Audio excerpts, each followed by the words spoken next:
Hare Krishna. Welcome to the episode 6 of Strengthening Foundation series, and today's topic is the story of Tulasī-devī, part 1. We will see if we can finish the whole story, but if not, it will be broken up probably into 2 parts. So today will be part 1 and tomorrow will be part 2. Tomorrow's Sunday program, instead of the regular Bhagavad Gita class, we will continue with the Tulasī story if we do not finish it today. So, first we will offer our prayers to Srila Prabhupada and Tulsi Maharani. Jai Tulsi Maharani ki Jai. Om Ajnanatimmirandhasya Jnananjana Shalakaya Chakshurunmilitam Yena Tasmai Shri Gurave Namaha. Nama Om Viṣṇu Padaya Krishna Preshthaya Bhutale Śrīmate Bhakti Vedanta Swaminiti Namine. Namaste Saraswate Deve Gauravani Pracharine Nirvishesha Shunyavadi Paschatya Deshatarine.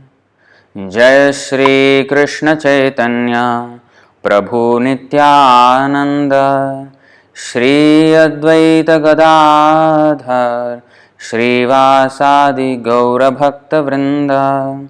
Hare Krishna, Krishna Krishna Hare Hare, Hare Rama, Rama Rama, Hare Hare. Vṛndāyai Tulasī-devyai Priyāyai Keshavasya cha Viṣṇu Bhakti Prade Devi Satyavatyai Namo Namaha. Yani kani cha papani Brahma hatyadikani cha Tani pranashyanti Pradakshina pade pade. I offer my repeated obeisances unto Vṛnda, Srimati Tulasī-devī, who is very dear to Lord Keshava. O Goddess, you bestow devotional service to Lord Viṣṇu and possess the highest truth. And the last verse, which we usually sing while circumambulating the Tulasi plant, is this. By the circumambulation of Srimati Tulasī-devī, all the sins that one may have committed are destroyed at every step, even the sin of killing a Brahmana. So these are the prayers to Srimati Tulasī-devī. So for all of you who have just joined in, this is the episode 6 of Strengthening Foundation series, wherein we understand the glories of Tulsi Maharani. So originally I wanted to do a session on the song, the Tulasi song itself, Tulasi Kirtan, but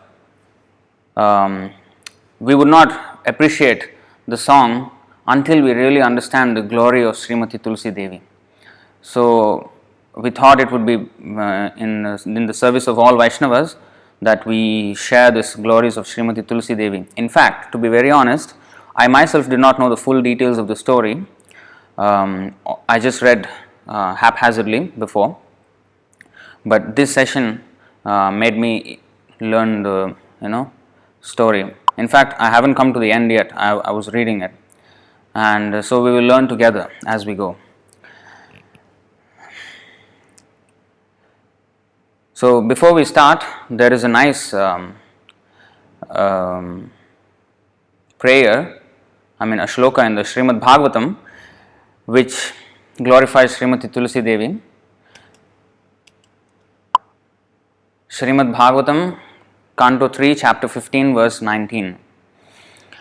Mandara kunda kurabot palachampakarna Punnāga bakulambuja parijātāh Gandherchite tulasika bharanena tasya Yasmim stapah sumanaso bahumanayanti. This is the situation in Vaikuṇṭha planets. Although flowering plants like the Mandara, Kunda, Kurabaka, Utpala, Champaka, Arna, Punnaga, Nagakeshara, Bakula, Lily and Parijat are all are full of transcendental fragrance, they are still conscious of the austerities performed by Tulasī. For Tulasī is given special preference by the Lord, who garlands himself with Tulasī leaves. Not only the Tulasī arati that we do, we also wear Tulasī kanthimala, the neck beads made of Tulasī wood. Our japamala, especially for those devotees who are initiated, is made of Tulasī. So Tulasī is very, very integral part of Krishna worship, Vaishnava worship. And even Lord Śiva has said, Aradhananam sarvesham Viṣṇura aradhanam param tasmat parataram devi tadiyanam samarchanam.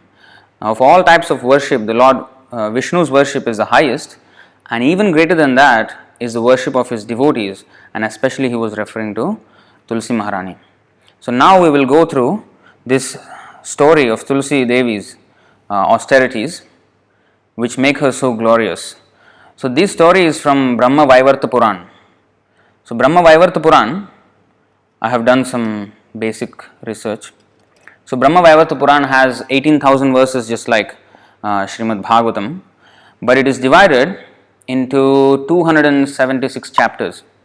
In fact, the Srimad Bhagavatam is divided into 335 chapters in total, and Brahma Vaivarta Purāṇa into 276. Out of that 276, 133 chapters are devoted to Lord Krishna and Srimati Radharani as well. So the majority of the Brahma Vaivarta Purāṇa is about Goloka, Vṛndāvana, Radha, Krishna and all that.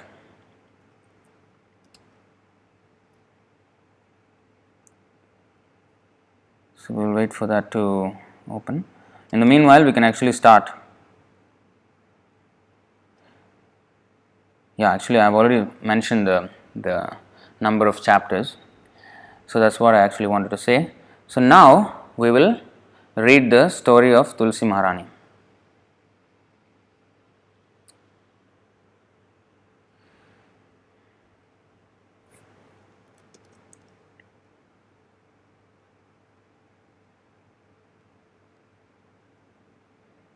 So this is like extremely slow. So kindly bear with me for some time while I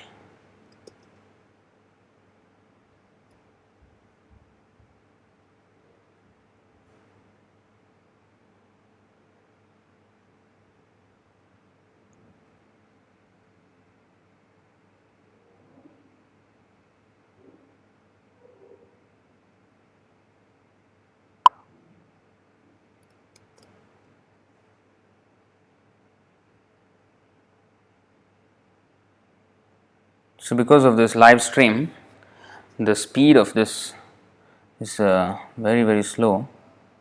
So which is why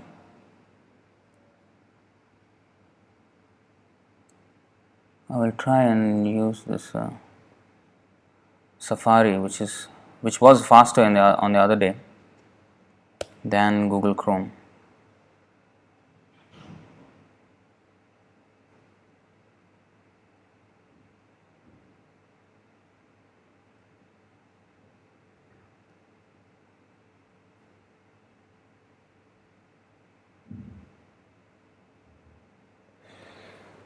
We should be ready in about a minute.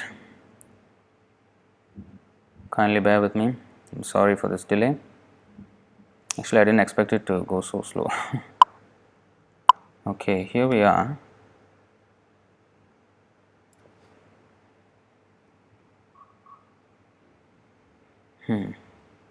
It's also slow.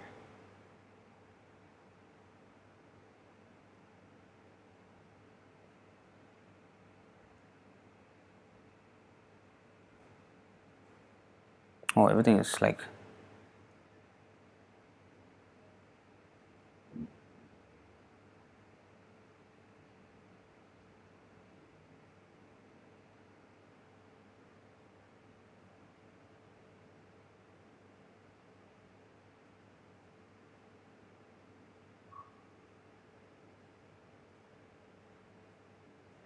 So chapter 1. So 20 chapters, in fact, this whole story of Tulasī Maharani spans 20 chapters. So Chapter 1 is the appearance of Tulasī-devī.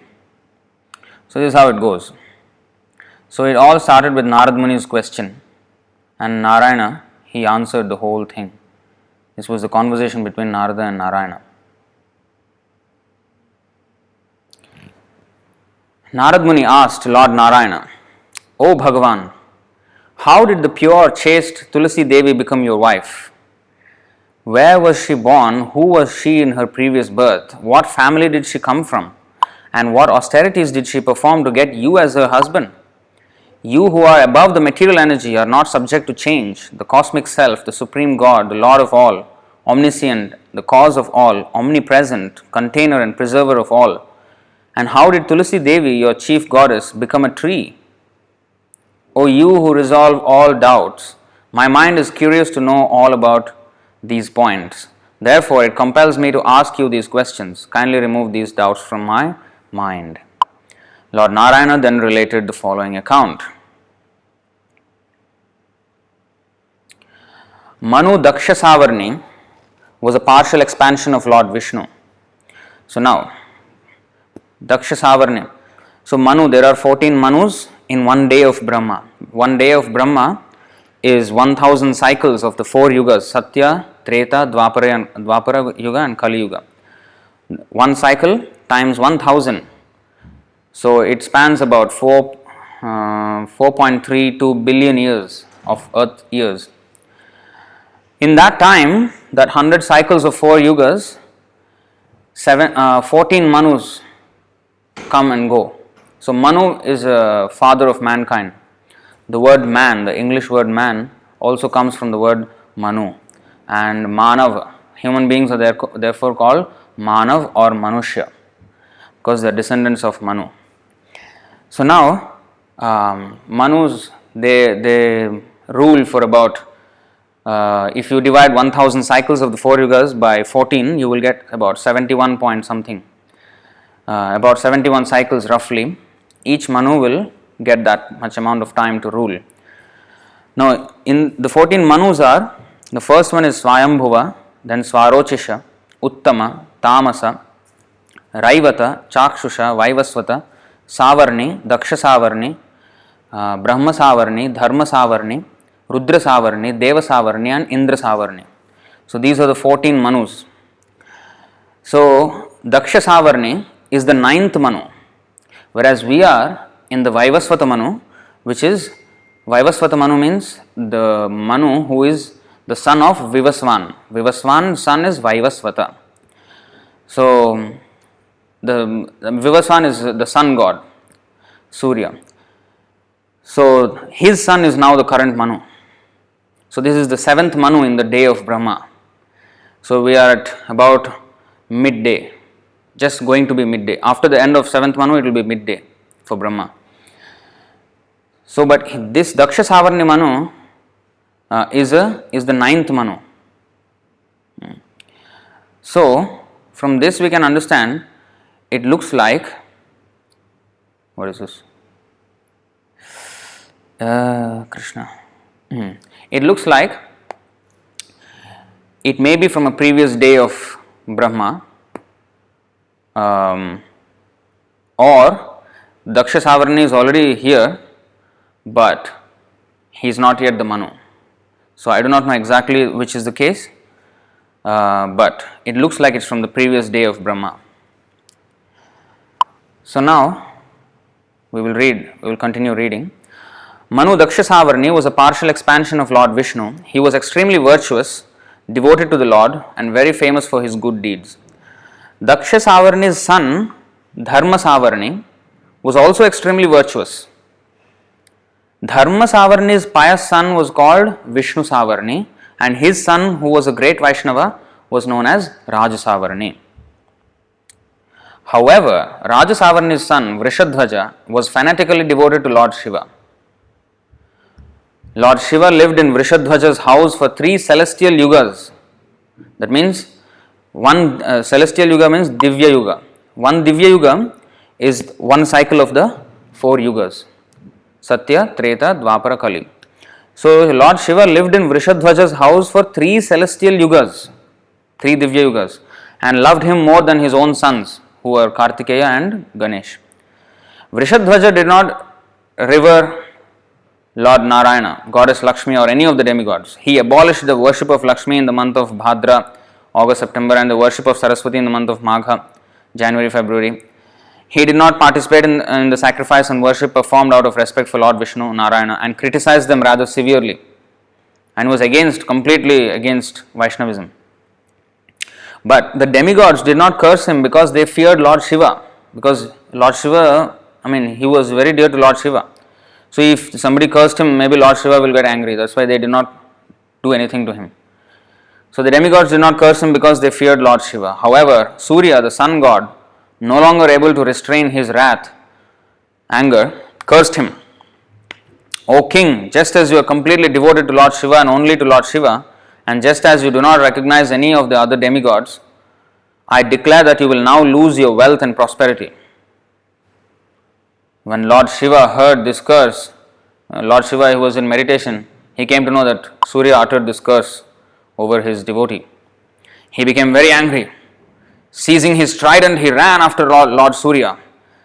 Afraid, the sun god went with his father, Kashyapa Muni, to Brahmaloka. So he went, because he was Kashyapa Muni's son,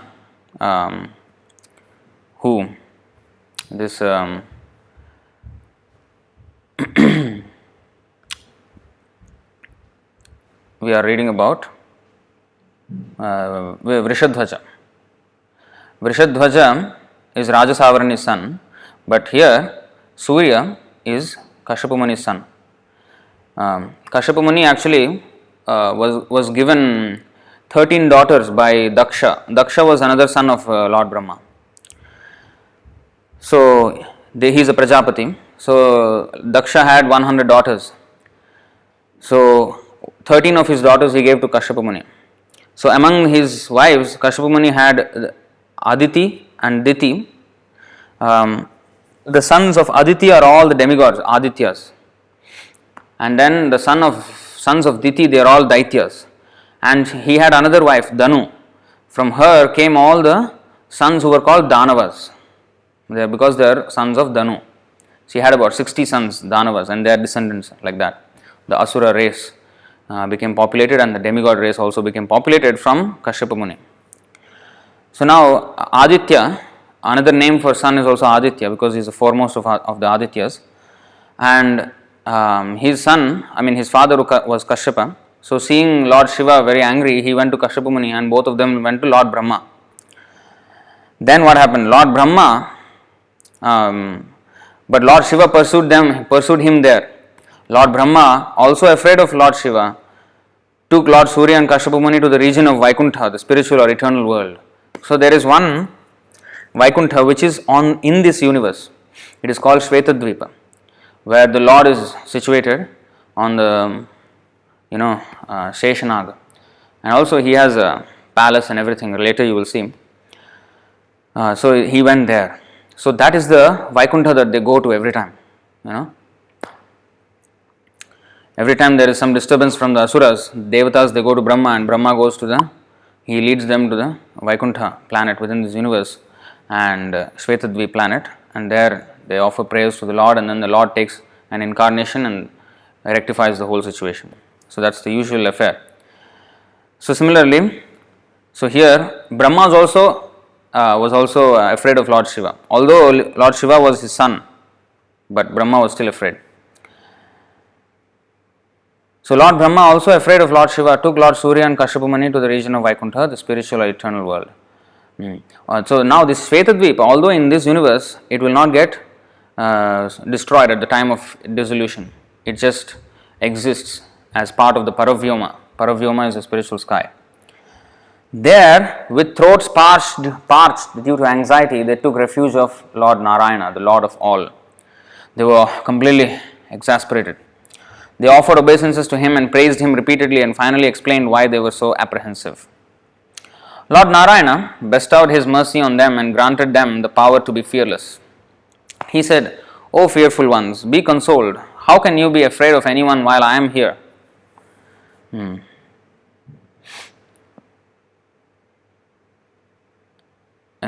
if anyone remembers me when he is in danger, wherever he may be, I hurry to him with my Sudarshan disc in my hand and save him. Krishna is assuring protection for his devotees. O demigods, I am always the creator, preserver and destroyer of this universe. In the form of Viṣṇu, I am the preserver, in the form of Brahma, the creator, and in the form of Śiva, the destroyer. I am Śiva, I am you, and I am Surya. I assume numerous forms and preserve the universe. So go back to your respective places, you have nothing to be afraid of. All will be well. So when he says, of course, I am you, I am Surya, I am Śiva, it does not mean that everyone is equal to Viṣṇu, everyone. No. So Krishna has invested different degrees of his power into these different demigods. So in one sense, they are his representation. Like he said in the Bhagavad Gita, among the fish I am the shark. That doesn't mean you go and worship the shark. So it is not you put a shark deity on the altar and worship. No. He is, among the animals I am the lion. So we don't go and worship a lion now. So he has specially benedicted them with extraordinary power. And in one sense, Lord Krishna is everything anyway. Vasudeva Sarvamiti. So because nothing can be separate. The energy cannot be separated from the energetic. The heat cannot be separated from fire. The light cannot be separated from fire. Although heat and light are not fire, but fire means also heat and light. So in that way, Achintya Bheda Bheda Tattva. From this day on, you have nothing to fear from Lord Śiva. He is the shelter of the pious. He is easily pleased. He is a servant and lord of his devotees and is great-minded. Lord Śiva and the Sudarshan Chakra are dearer to me than my life. See, Lord Śiva is dearer to him than his own life. Vaishnavanam Yathashambhu is the greatest Vaishnava. In the world of valor, they excel all. In the world of valor means among the Kshatriyas, among the warriors, nobody can equal Lord Śiva and the Sudarshan Chakra. And no one can equal Lord Śiva as a warrior, and no weapon can equal Sudarshan Chakra in the weapons. Lord Śiva can easily create 10 million Suryas and 10 million Brahmas. For him, nothing is impossible. He is not conscious of the external world. Meditating on me, his heart centered, he is absorbed day and night. From his 5 faces, Panchamukhim, he repeats my mantra with devotion. And he always sings my glories. Day and night, I also always think of his welfare. To whatever degree one worships me, to that degree I favor one. Ye yatha mam prapadyante, tams tathaiva bhajamyaham. Yadrishi shraddha, siddhir bhavati tadrishi. The nature of Śiva is all auspiciousness. While Lord Narayana was speaking, Lord Śiva arrived. His eyes red, and he was sitting on his bull carrier holding his trident. He dismounted quickly and humbly offered obeisances with devotion to the Lord of Lakshmi, the tranquil supreme being. Lord Narayana, Viṣṇu, was sitting on his jewel-studded throne. He was decorated with a crown, earrings and a garland and was holding his disc. His form was extremely beautiful, his complexion like a fresh blue rain cloud. Each of his attendants had 4 arms and was fanning him with 4 hands. Each of his associates had 4 arms, the Viṣṇudutas, and with 4 arms they were fanning him, each of them, with 4 fans. His body was anointed with sandal paste and he was wearing a yellow garment. Lord Viṣṇu, who shows kindness to his devotees, was chewing betel nut that had been offered to him by his wife Lakshmi. Smiling, he was watching and listening to the dancing and singing of the Vidyadharas. After Lord Śiva bowed down to Lord Narayana, he bowed to Lord Brahma. Why Lord Śiva bowed to Lord Brahma? Because Lord Brahma was his father. Although Lord Śiva was much more powerful than Lord Brahma, but still, as respect, he offered his obeisances to Brahma. Lord Surya and Kashyapa Muni respectfully saluted Lord Śiva. See, there was full respect. Although they were running away from Lord Śiva, there was full respect. Then Lord Śiva worshipped Viṣṇu, the Lord of all, and seated himself on a throne. Now, the interesting conversation. The attendants of Lord Narayana began to fan Lord Śiva with white whisks to relieve him of the fatigue of his journey. So all the Viṣṇudutas, they were fanning Lord Śiva because they also understand he is a great Vaishnava. Lord Śiva, because of being in contact with Lord Viṣṇu's virtues, then assumed a cheerful disposition and adored the eternal being with his 5 mouths. He glorified the Lord with his 5 mouths and with a cheerful attitude. Lord Narayana was highly gratified. With sweet and nectarian words, he said, O Lord Shiva, you are the symbol of all good and welfare. Thus, to ask about your welfare would be foolish. I would ask you only out of respect for the rules of society and the method prescribed in the Vedas. One who yields fruits of devotion and gives all prosperity should not be asked about his austerities or material prosperity. See, people, the many devotees of Lord Shiva, they pray to him and with great austerity, great tapasya, and he fulfills their benedictions. So what to speak of asking Lord Shiva about his austerity? He is awarding those who are doing austerity. How much more is he powerful? You see? So one who yields fruits of devotion and gives prosperity should not be asked about his austerities or material prosperity. Lord Shiva's devotees are all prosperous. Although he sits in the crematorium, he sits aloof, naked almost. So, but he is actually fully prosperous. He is just not interested in that. But he can give his devotees so much prosperity. Since you preside over knowledge, it would be useless to ask if you are increasing in knowledge. It would be equally useless to ask a conqueror of death if he is free from all danger. Are you in danger? Are you free from all danger? Death is the biggest danger. And Lord Shiva, he is the death of the whole universe. He can never be Sadashiva. He can never be actually killed. He is eternal. So, what is the use of asking him whether you are in danger or whether you are free from danger? No need, useless. But you have come to my residence for a reason. Although you have nothing to ask for yourself, you have still come here. What is it? Have you become angry over something? As if Lord Viṣṇu did not know. He is already giving the hint. Have you become angry over something? Of course he knows. O Lord Viṣṇu, Lord Shiva began. King Vṛshadhvaja is my great devotee. Lord Surya had cursed him and that has made me angry. Out of affection for my son, the king, I was about to kill Surya. But Surya sought shelter of Lord Brahma and now both of them have sought your protection. Those who are distressed and take shelter of you, either by speaking about you or by remembering you, become completely safe and free from danger. Just by chanting your name, apanna samsritim ghoram, yannama vivasho grinan, yannama vivasho, even unintentionally or unconsciously, if one chants Krishna's name, vivasho grinan, tato sadyo vimuchyeta yad bibheti swayam bhayam. Immediately at that very moment, bhayam will run far away, fear will run far away. That is the benefit of even chanting your name or remembering you or talking about you. What to speak of one who has actually come to you and bowed down at your lotus feet and personally is seeing you. So now I see that there is no hope. I cannot do anything to them now because they have come to you already. What can I do? Those who are distressed, we have read that. They overcome death and old age. Those who take shelter of Krishna, they overcome death and old age. What to speak of those who come personally to you and take shelter? When one remembers you, his dangers disappear. All good comes to him. O Lord of the world, what will become of my foolish devotee who by the curse of Lord Surya has lost his good fortune and prosperity? Now they have come and taken shelter of you. Now what will happen to my devotee? Now you see what Lord Viṣṇu says. Lord Viṣṇu replied, O Lord Shiva, a half an hour has passed. Half an hour has elapsed here in Vaikuṇṭha. In that time, 21 celestial yugas have passed away in the material world. 21 divya yugas have passed away in this half an hour that you are here. Therefore, King Vṛshadhvaja, King Vṛshadhvaja, through the revolution of irresistible and dreadful time, is dead already. Not only he is dead, his son Hamsadhvaja in the course of time also died in this half an hour.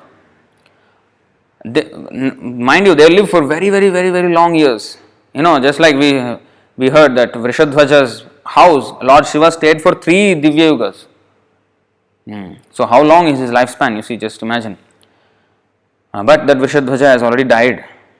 Not only that, his son Hamsadhvaja also died. But Hamsadhvaja had 2 sons, Dharmadhvaja and Kushadhvaja. You see now. Hamsadhvaja begot two noble sons named Dharmadhvaja and Kushadhvaja. They are both great Vaishnavas, but because of Lord Surya's curse, they have become luckless, no luck. And that means Lord Surya's curse did not only affected Vrishadhvaja, but his son Hamsadhvaja and his two grandsons Dharmadhvaja and Kushadhvaja also. They lost their kingdoms, including all prosperity and property. But they are now engaged in worshipping goddess Lakshmi, who is pleased with their efforts. Therefore, she has agreed to descend to earth and expand herself partially by taking birth from the wives of those two kings. So she has agreed, Lakshmi has agreed to descend in as their daughters, as partial expansion, not complete expansion, partial expansion of Lakshmi. One Dharmadhvaja's daughter, one Kushadhvaja's daughter, like that. She agreed to come. Then, by the favor of goddess Lakshmi, Dharmadhvaja and Kushadhvaja will become prosperous, mighty kings. O Lord Śiva, your devotee Vrishadhvaja is dead, so return to your abode. O Lord Brahma, Lord Surya and Kashyapa Muni, you also should return to your abodes, realms. Bhagavan Viṣṇu then went with his wife to the inner apartments.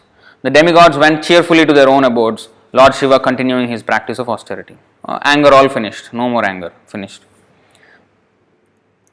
Dharmadhvaja and Kushadhvaja performed harsh asceticism and worshipped goddess Lakshmi. Thereafter, they separately obtained the blessings they desired. By goddess Lakshmi's favor, they again became the rulers of the earth. They acquired great spiritual merits, were married and begot children. King Dharmadhvaja was married to Madhavi. So Dharmadhvaja's wife was Madhavi. After some time, she became pregnant with a partial incarnation of goddess Lakshmi. However, the infant remained in Madhavi's womb for 100 celestial years.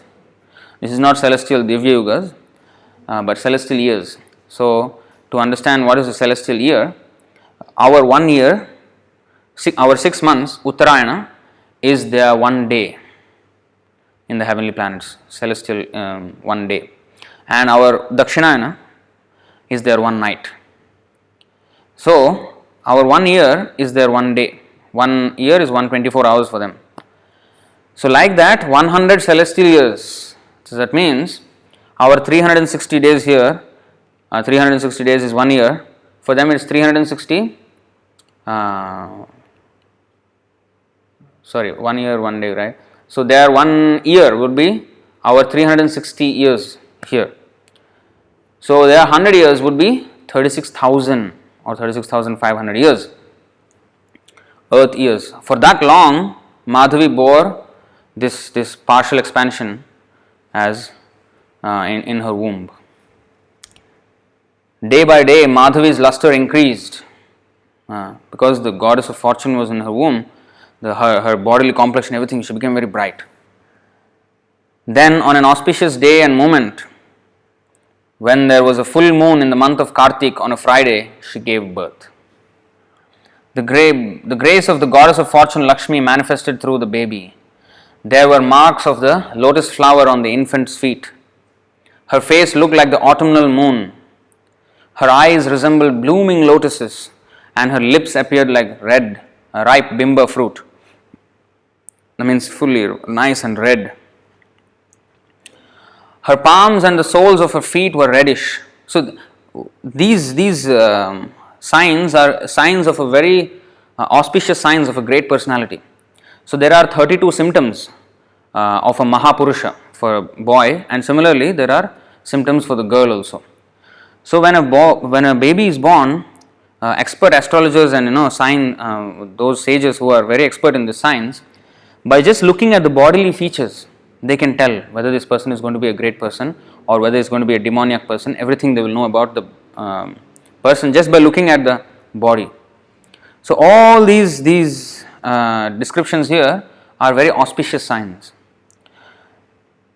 There were marks of lotus flower on the infant's feet. This is only possible for Lakshmi. Her face looked like the autumnal moon. Her eyes resembled blooming lotuses, and her lips appeared like ripe bimba fruit. Her palms and the soles of her feet were reddish. This is all auspicious signs. Her navel was deep. and just above it there were 3 folds. Her buttocks were round, and her body was delightfully warm in the winter and cool in the summer, very pleasant to touch. Her breast was firm and her waist thin, and the light shining from her body surrounded her like a halo. Her complexion was white like a champaka flower, and her hair looked beautiful. Thus, in the champaka flowers there are 2 types. One is white, one is yellow. So this is like the white. Her color is like the white champaka. And her hair looked beautiful. Because her beauty was incomparable, the sages called her Tulasī. Tula means compare, equal. Tulasī means incomparable, there is no equal. So, it appears that she was already grown, she was born and suddenly became like a youth,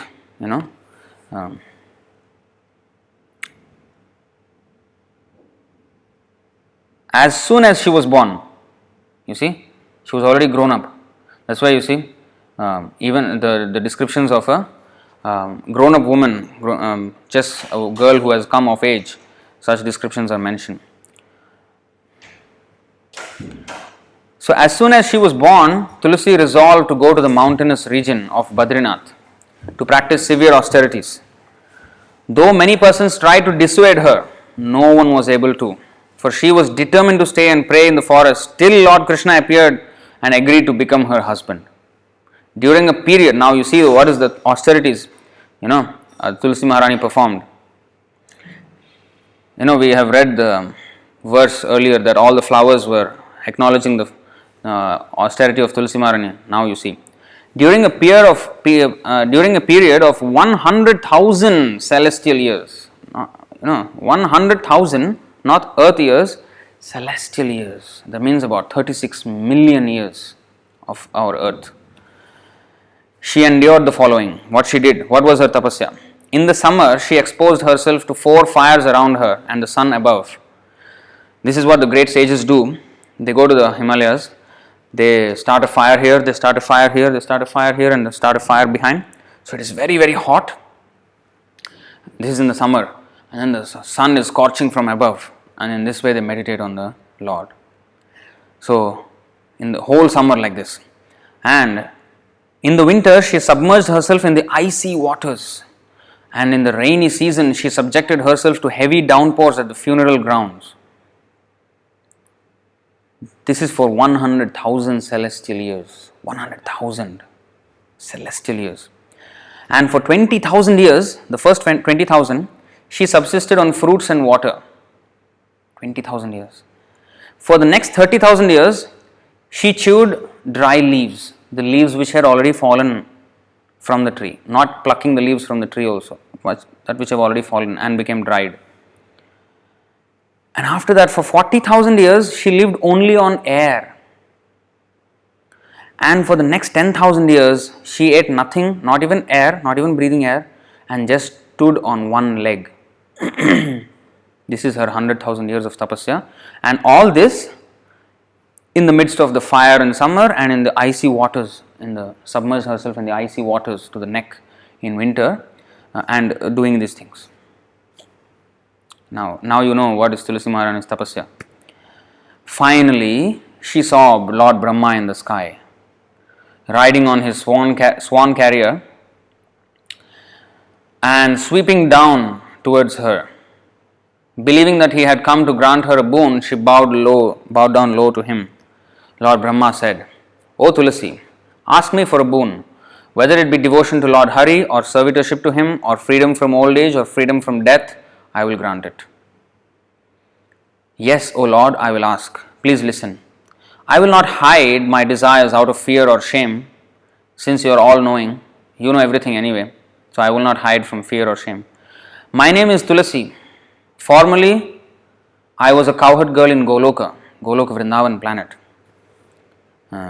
And there I served Radharani, the beloved of Sri Krishna. I am a partial expansion of Radharani and was her favorite companion. But one day, in the place where the rasa dance had occurred, Krishna became intimate with me and I fainted from excessive joy. While I was lying there, Radharani suddenly appeared and saw me in that condition She was not at all pleased. Blinded with fury, she first reproached Krishna. First she shouted at Krishna, "What is this?" And then cursed me. She said, "Oh, vile one, go and take birth as a human being." Radharani.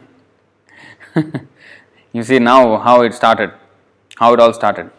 So Srimati Radharani cursed Tulasī because she was enjoying with. And you see what Krishna did. He did not. Because in Goloka Vṛndāvana, Radharani is the supreme. And Krishna is just like a henpecked lover. So then Krishna said to me, so Tulasī is saying, Krishna said to me, when you take birth in Bharatvarsh, here it is at India, when you take birth in Bharatvarsh, if you practice austerities, Lord Brahma will grant you a blessing. He will arrange for you to marry the four-armed Narayana, who is an expansion of myself. Then Krishna disappeared. And out of fear of Radharani, I left Goloka and was born in this world. So please grant me that boon. I want to have that handsome and peaceful Narayana as my husband. See? So for a woman, the perfection of all her austerities or what is when she has a good husband. And good husband means especially one who is a devotee and who can guide her. Lord Brahma replied, "O Tulasī, Sudama." Now you see Lord Brahma is offering another thing. She asked for Narayana's husband. He said he had another plan. Lord Brahma replied, "O Tulasī, Sudama was a partial expansion of Krishna and one of Krishna's cowherd boyfriends in Goloka. Goloka Vṛndāvana is the topmost planet in the spiritual sky. In all the Vaikuṇṭha, there are innumerable Vaikuṇṭha planets in the spiritual sky, and among all of them, Goloka Vṛndāvana is the topmost, and that's where Krishna resides. And that Goloka Vṛndāvana planet is so big that all the infinite Vaikuṇṭhas put together cannot equal its size. Goloka Vṛndāvana is that big. And each of the Vaikuṇṭha planets is actually so big that the entire material world, with all its millions and trillions of universes, cannot compare to even the size of one Vaikuṇṭha planet. Now you see. So Sudama was in that Goloka Vṛndāvana. How many innumerable living entities you just imagine will be there. And he was one of the 8 closest friends of Krishna. And now Sudama was a partial expansion of Krishna and was one of Krishna's cowherd boyfriends in Goloka. As a result of a curse by Radharani, again Radharani cursed him also. He is presently living on earth among the Danavas, demons. His name is Śaṅkhacūḍa. He is very energetic and no one can compare with him in strength. While living in Goloka, he was very attracted to you and wanted to marry you. But because he feared Radharani, he did not make any overtures. He did not attempt out of fear of Radharani. Just as you are Jatismara. Jatismara means that is one who knows her previous births. So sometimes we have examples in the modern world also that sometimes some children they take birth and they remember their previous lives. So there are some documentaries as well like that. So this is called in Sanskrit Jatismara. So just as you are Jatismara, one who knows the previous births, Śaṅkhacūḍa also is. Remembering his past desire to be close to you, he has performed severe austerities to obtain you as his wife. I now wish to grant his desire. See, so Lord Brahma proposed another thing to her now. She wanted Narayana as her husband because Krishna asked her to do that. Just when Radharani cursed her, so Krishna said, you do austerities and Lord Brahma will give you the boon that you will, and then you can marry me and marry Narayana, who is an expansion of me. Because Krishna said that, she wanted Narayana. But now Lord Brahma is offering Sudama to her, who is now in material world as Śaṅkhacūḍa. So now, therefore, O beautiful one, please agree to wed him.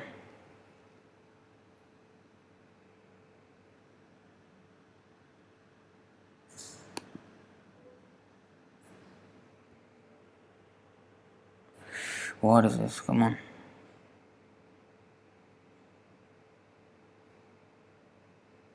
One second, no, just.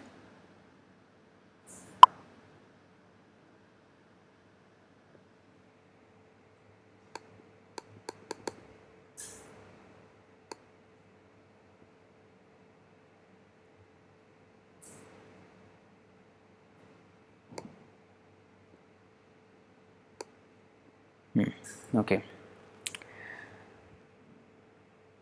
Therefore, O beautiful one, please agree to wed him. However, later on, by the special arrangement of providence, you will get the beautiful Narayana as your husband.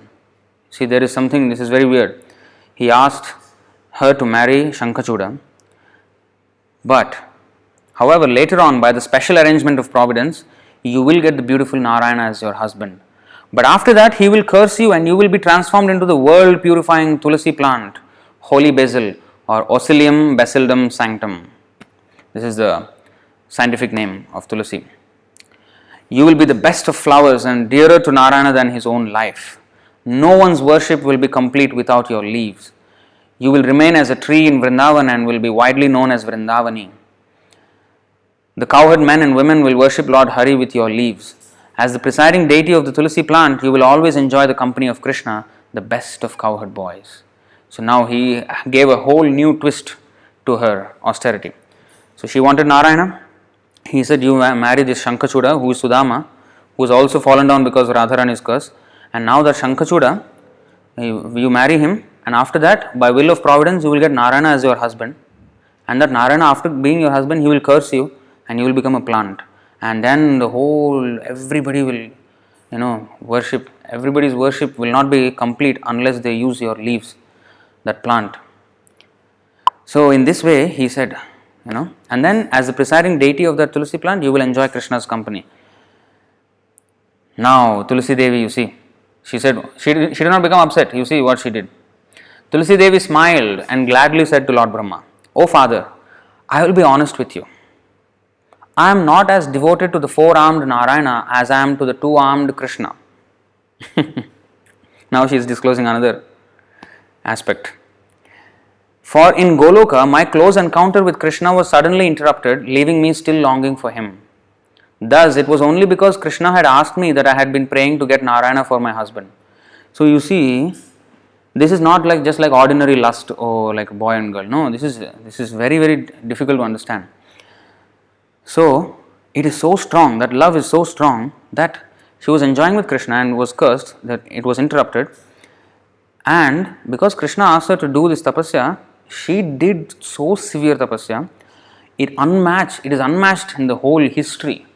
100,000 years, celestial years, and with all that difficulty that we have seen. But she has gladly done it, and after all that also, when she asked Lord Brahma her boon, Brahma suggested something else. He said, marry Śaṅkhacūḍa, this demon, and then Narayana, and then Tulasi plant. And she did not say, what is this? After 100,000 celestial years, you have no respect for my... No, nothing, no complaint. She was in fact very glad. In fact, she says another thing. You see, actually I am actually more attracted to Krishna than Narayana, but because Krishna asked me to get Narayana as my husband, to fulfill Krishna's order, that's why I wanted Narayana as my husband. So, although there is no difference between Krishna and Narayana, devotees have their own preference. Just like Hanuman, how much ever you may convince him to worship Krishna, he will worship Ram only. Although there is no difference between Krishna and Ram. Once Hanuman went to Dwaraka and saw Krishna and Rukmini, and they both dressed as Ram and Sita. But he was not satisfied. No, this is not the same. The mood is different. So there is different reciprocation, different moods of worship. So even Chaitanya Mahaprabhu, he wanted to change the mind of Murari Gupta. Murari Gupta was staunchly Ram devotee because he was actually an incarnation of Hanuman. However, Chaitanya Mahaprabhu tried, he did not budge. Same was with Rupa Goswami and Sanatana Goswami's brother, who was Anupam. So Anupam also was very staunch Ram devotee, and Rupa Goswami and Sanatana Goswami always tried to convince him about Krishna, how Krishna is the Sampurna Bhagavan. And he said he always held his brothers in utmost respect. So once he said, all right, I cannot refuse you, you are all very great devotees, so please give me Krishna mantra, I will try to become Krishna devotee now. Then he agreed. Then in that night he could not sleep. The whole night he was thinking, how can I give up Ram? And by the morning, the whole night he did not sleep at all. He was crying and crying, how can I give up? Then finally he admitted in the morning to Rupa Goswami and Sanatana Goswami, however much I try to follow your orders, I am just completely unable to give up the lotus feet of my Lord Ram. Even the very thought of giving them up, makes my heartbeat stop. I cannot live without remembering the lotus feet of Lord Ramachandra. It brings me great pain. So then Rupa Goswami, Sanatana Goswami said, you are a great devotee of Lord Ramachandra, you continue in your devotion to Ramachandra. So, and similarly, we have another example of in the Ras Leela, the gopis, they were dancing with Krishna, for very long, for one night of Brahma actually. So, and then after that Krishna disappeared. And actually no, it was before that. So Krishna disappeared in between the Rasa dance, Ras Leela. And they were all became frantic. All the gopis were just searching for him. Where is he? And at one point, Krishna manifested his four-armed Chaturbhuj Narayan Rup. And he was sitting under the shade of a tree. And the gopis saw him. Narayana. They offer obeisances, bow down to him. And then, do you know where is Krishna? And then he said, I have seen him go there. Then they went searching. Narayana is Krishna. But their mood is towards Krishna. And Narayana, they have all respects. Even Hanuman has full respect for Krishna. He knows that Ramachandra and Krishna, there is no difference. It is not that he does not know. Or he does not have any reverence for Krishna, no. He has. At the same time, his particular mood is for Ramachandra. Similarly, Gopi's particular mood is with Krishna. Similarly, Tulasi is saying, I am not as devoted to the four-armed Narayana as I am to the two-armed Krishna. For in Goloka, my close encounter with Krishna was suddenly interrupted, leaving me still longing for him.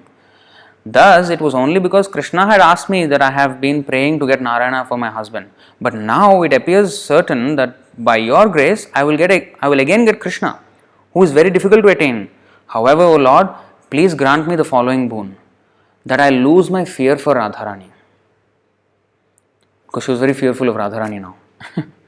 Lord Brahma replied, O child, I shall now give you the 16-lettered Radha mantra, which I do not know what it is, honestly. So he initiated her into some Radha Gayatri mantra, Radha mantra. So by this boon, you will be as dear to Radharani as her life, and she will approve of your intimate dealings with Krishna. In other words, to get intimate with Krishna, we need Radharani's blessings. If by getting her favor we go there, yes. But if you want to go directly to Krishna, we will be rejected. So, of course, this is all very spiritual. Tulasi is also very dear to Krishna. It is just to show us. So now, Lord Brahma initiated Tulasī-devī and he gave assurance. He gave her a mantra, he gave her the method how to worship, and he also assured that Radharani will approve of your intimate dealings with Krishna. Lord Brahma initiated Tulasī-devī into the 16-lettered mantra, the hymn, and the mode of worship of Sri Radha. Then, blessing her, he disappeared. As directed, Tulasi engaged herself in worshipping Srimati Radharani. And after 12 years, attained success. 12 years, after the 100,000 celestial years, now another 12 celestial years, she attained success. Obtaining the desired boon, she reaped the fruits that were unattainable by others. As the pangs of her austerities ended, she became cheerful. When one gets the fruits of one's labor and then considers the difficulties experienced in attaining them, the difficulties then seem pleasurable. It is very hard, but once you get the result, and when you think of all the difficulties that you went through to get this result, all those difficulties seem pleasurable. But if you don't get the result, you'll be frustrated, of course. So, but if one gets the result, all the difficulties become very pleasurable. Tulasi was in the prime of her youth. See, after the 100,000 celestial years and all 12 years, she is still in the prime of her youth. So, how long is her lifespan? See? And she longed for the company of Sri Krishna. Finishing her food and drink, she lay down on a beautiful bed decorated with flowers and perfumed with sandal paste. She went to sleep and with a happy heart. But while she slept, Kamadev, the god of love, the god of lust actually, shot 5 arrows at her. Not 1, 5. Arrows that were meant to enchant her. Consequently, though she was anointed with cooling sandal paste and slept on a bed strewn with flowers, her body began to feel as though it were on fire. Out of joy, the hairs on her body stood on end. Her eyes reddened and her body began to tremble. One moment she looked thin, and at another moment she grew restless or drowsy. Sometimes she became agitated or warm with desire. At other times she fainted, then recovered, then sorrowed. Sometimes she got up from the bed, walked this way and that way, sat down or lay down. She was overcome by sex desire. This abnormal condition of her body and mind increased daily, so much so that her soft bed felt like a bed of thorns. Delicious fruits and water tasted like poison. Her house seemed like a desert. Her soft, delicate cloth felt hot like fire, and the vermilion mark on her forehead pained like a boil. These are extraordinary symptoms of, desire. In her dreams, she saw a nicely dressed, smiling, jolly youth. She had dreams now. She saw a nicely dressed, smiling, jolly youth. He was adorned with jewels, besmeared with sandal paste and garlanded with flowers. Gazing at her face, he spoke to her affectionately and embraced and kissed her repeatedly. One moment he went away, the next moment he returned. Then she cried out, "O Lord of my heart, where are you going? Please don't go." When she awakened, she wept again and again. In this way, Tulasī-devī passed her days at Badrikashram. So the first chapter was Tulasi's appearance, second chapter was her austerities. Third chapter, the birth of Śaṅkhacūḍa. Now Śaṅkhacūḍa comes into the picture. This story, the whole story is so enchanting. It is just so gripping, this whole story. Chapter 3, the birth of Śaṅkhacūḍa. The sage Kashyapa was the son of the Prajapati Marichi. Marichi was the son of Brahma, and Kashyapa was the son of the Marichi, and therefore the grandson of Brahma, and was very learned. Daksha, another Prajapati, gave him 13 of his daughters in marriage. One of Kashyapa Muni's wives was known as Danu. Her children were Danavas, all the demons, and Diti's sons were all Daityas, also demons, whereas Aditi's sons were all Adityas, demigods. She was very attractive. Danu was very attractive and chaste, and Kashyapa cared for her with love and devotion. Danu bore many mighty sons, one of whom was Viprachitti. She actually had 60 sons, one of whom was Viprachitti, who was exceedingly powerful and courageous. His son Dambha was self-control and a great devotee of Lord Viṣṇu. Although he was born as a Danava, demon family, but he was a great devotee, just like Prahlad Maharaj also. But he could not beget a son, so he became anxious. Therefore, to improve the situation, he went to the Pushkar forest and performed severe austerity for 100,000 years. Not just 1-2 years or 1 week. We are only shaking because of a lockdown for 1 month. They were locked down. They voluntarily locked themselves for 100,000 Tulasī-devī for 100,000 celestial years, and just not lock down and sit in one place. Fire all around, sun, and then icy waters in the winter, and then fasting like anything, and how many thousands and tens of thousands of celestial years. So he went for austerity for 100,000 years in the Pushkar forest. There, sitting in a steady posture and uttering the Krishna mantra, he practiced japa. While practicing, that means after 100,000 years, an intolerable effulgence shot out from Dambha's head and spread everywhere. From the head, such a severe glow was coming out that it was like a sun. He was like a sun. It was so hot that all the demigods, sages and manus were scorched by it. Thus, with Indra leading, they all sought shelter of Lord Brahma. Whenever the demigods have any problem, they go to Brahma, and Brahma will go to Viṣṇu, and Viṣṇu will settle the matter. So, arriving at Lord Brahma's abode, they praised him and then informed him of the situation. After hearing about it, Lord Brahma, to relate the problem to Lord Viṣṇu, led them to Vaikuṇṭha. See? There, with palms joined, reverentially they praised the great Savior and Lord of the three worlds. How they praise? They chant the Purusha Sukta prayers. The demigods then asked, "O Lord, we do not know what has caused this. Please tell us, what is that light by which we have been scorched?" Lord Viṣṇu laughed and lovingly said, "O demigods, do not be afraid. Remain calm and unshaken. No flood will occur, and it is not the time of universal dissolution." Why he said flood when there was fire? Because this is the sequence of events when the universe gets destroyed. First there will be scorching. The sun becomes 12 times its size and 12 times as hot, and all the planets, all the oceans will be dried up, completely dried up, not a single droplet of water anywhere.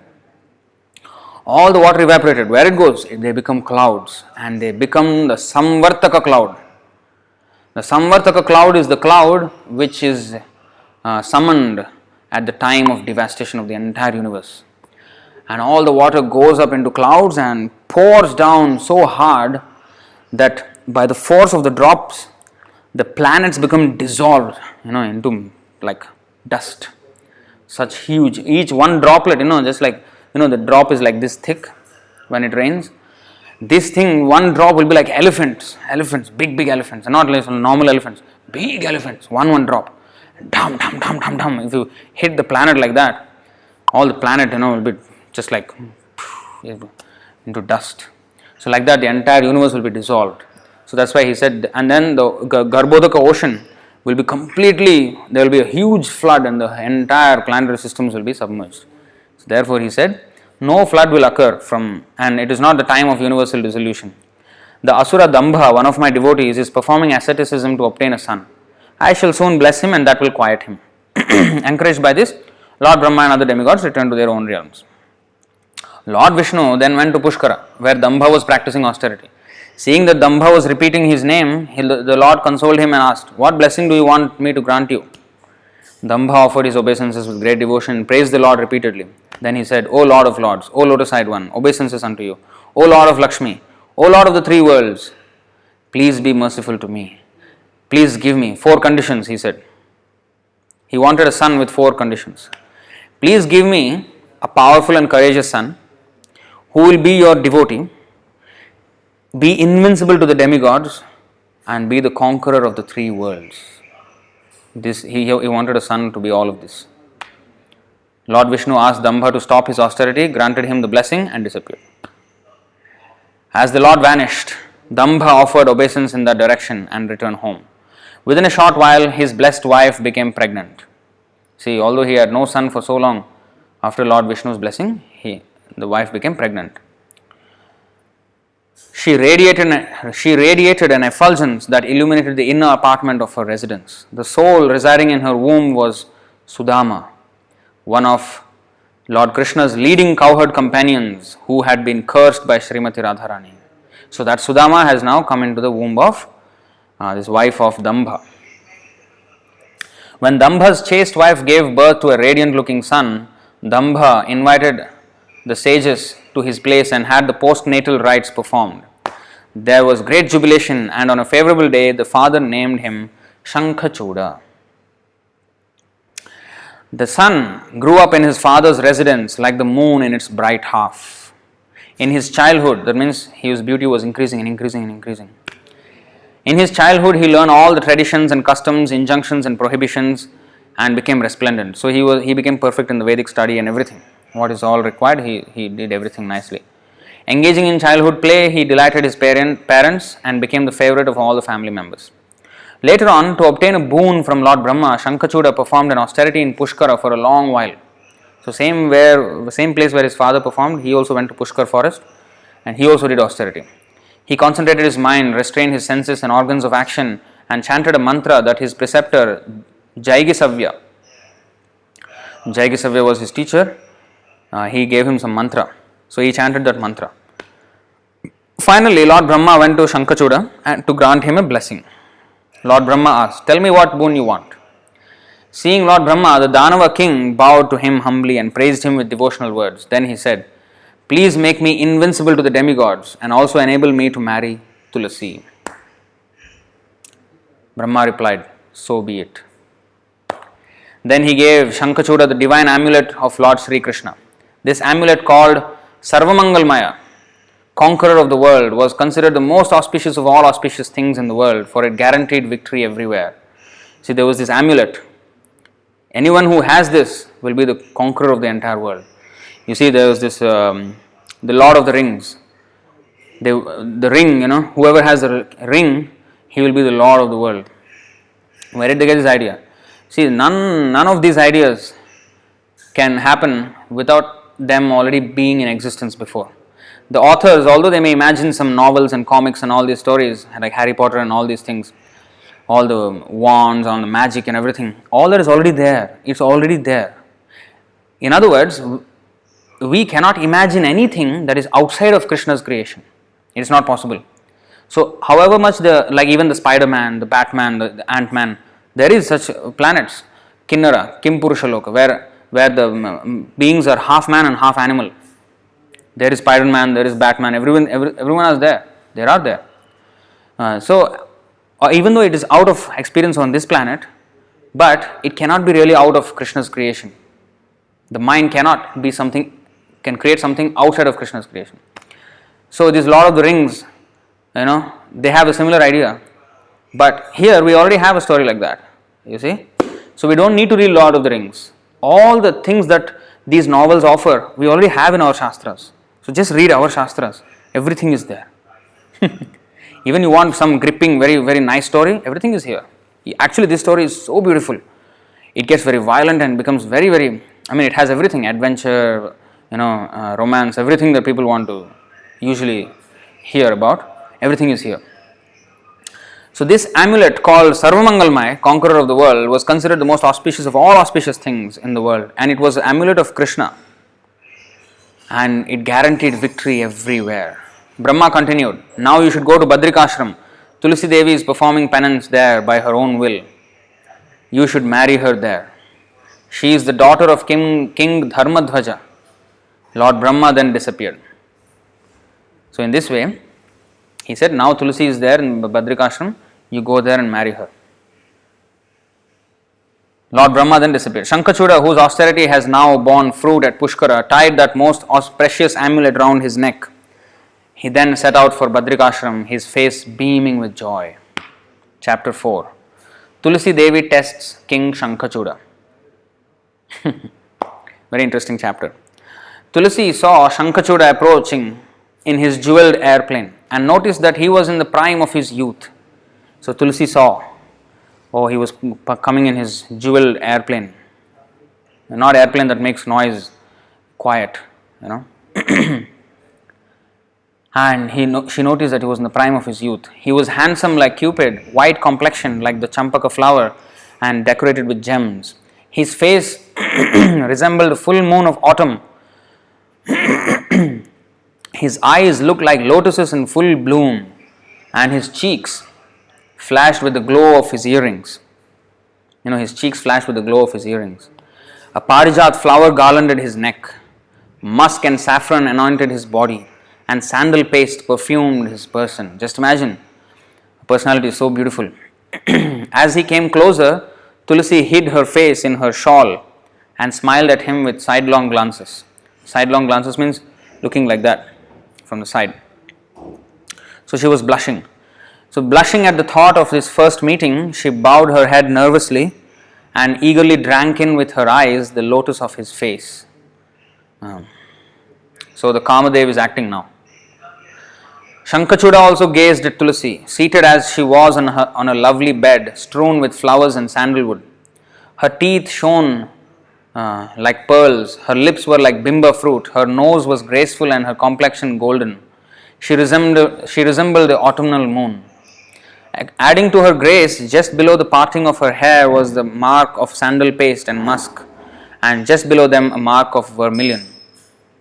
She had a low yet deep navel, and below it 3 lovely abdominal folds. That's Sri Radha Madan. Yeah. So he saw her full beauty, She had a low yet deep navel, and below it 3 lovely abdominal folds. Her palms were reddish, her fingernails were glowing, her feet were radiant and crimson, colored with lac dye. Her glowing toenails surpassed the glow of the autumn moon, giving her an unrivaled beauty. Tulasī was decorated with lovely jingling ornaments, and the knot of hair at the back of her head was decorated with a jasmine wreath. Shark-shaped earrings adorned her cheeks, while a diamond necklace beautified her breast. She wore gorgeous bangles of conch on her arms and wrists, as well as precious jewels on her fingers. Śaṅkhacūḍa sat down and said to her, "O beautiful girl, whose daughter are you, and how have you come to this forest? You look most fortunate and blessed.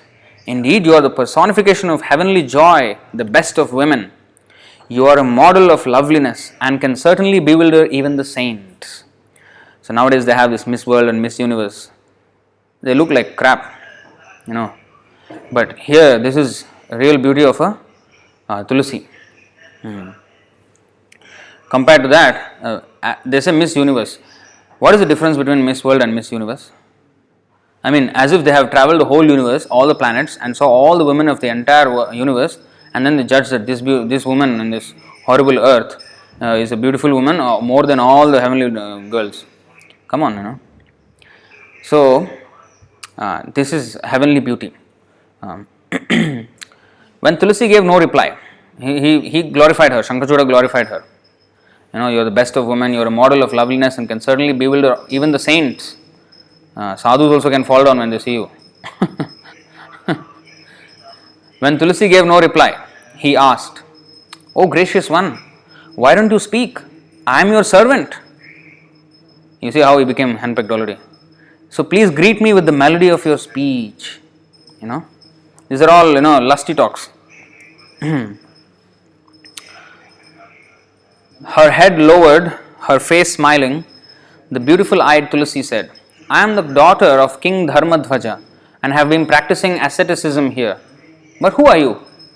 And why are you talking to me? If a noble man sees a virtuous woman alone, he does not talk to her. So go away, wherever you please." This is a classic woman talk. When a woman says something, it is to be understood that she means the opposite. Especially when it comes to all these romantic talks. She will say one thing, but the exact opposite is what she means.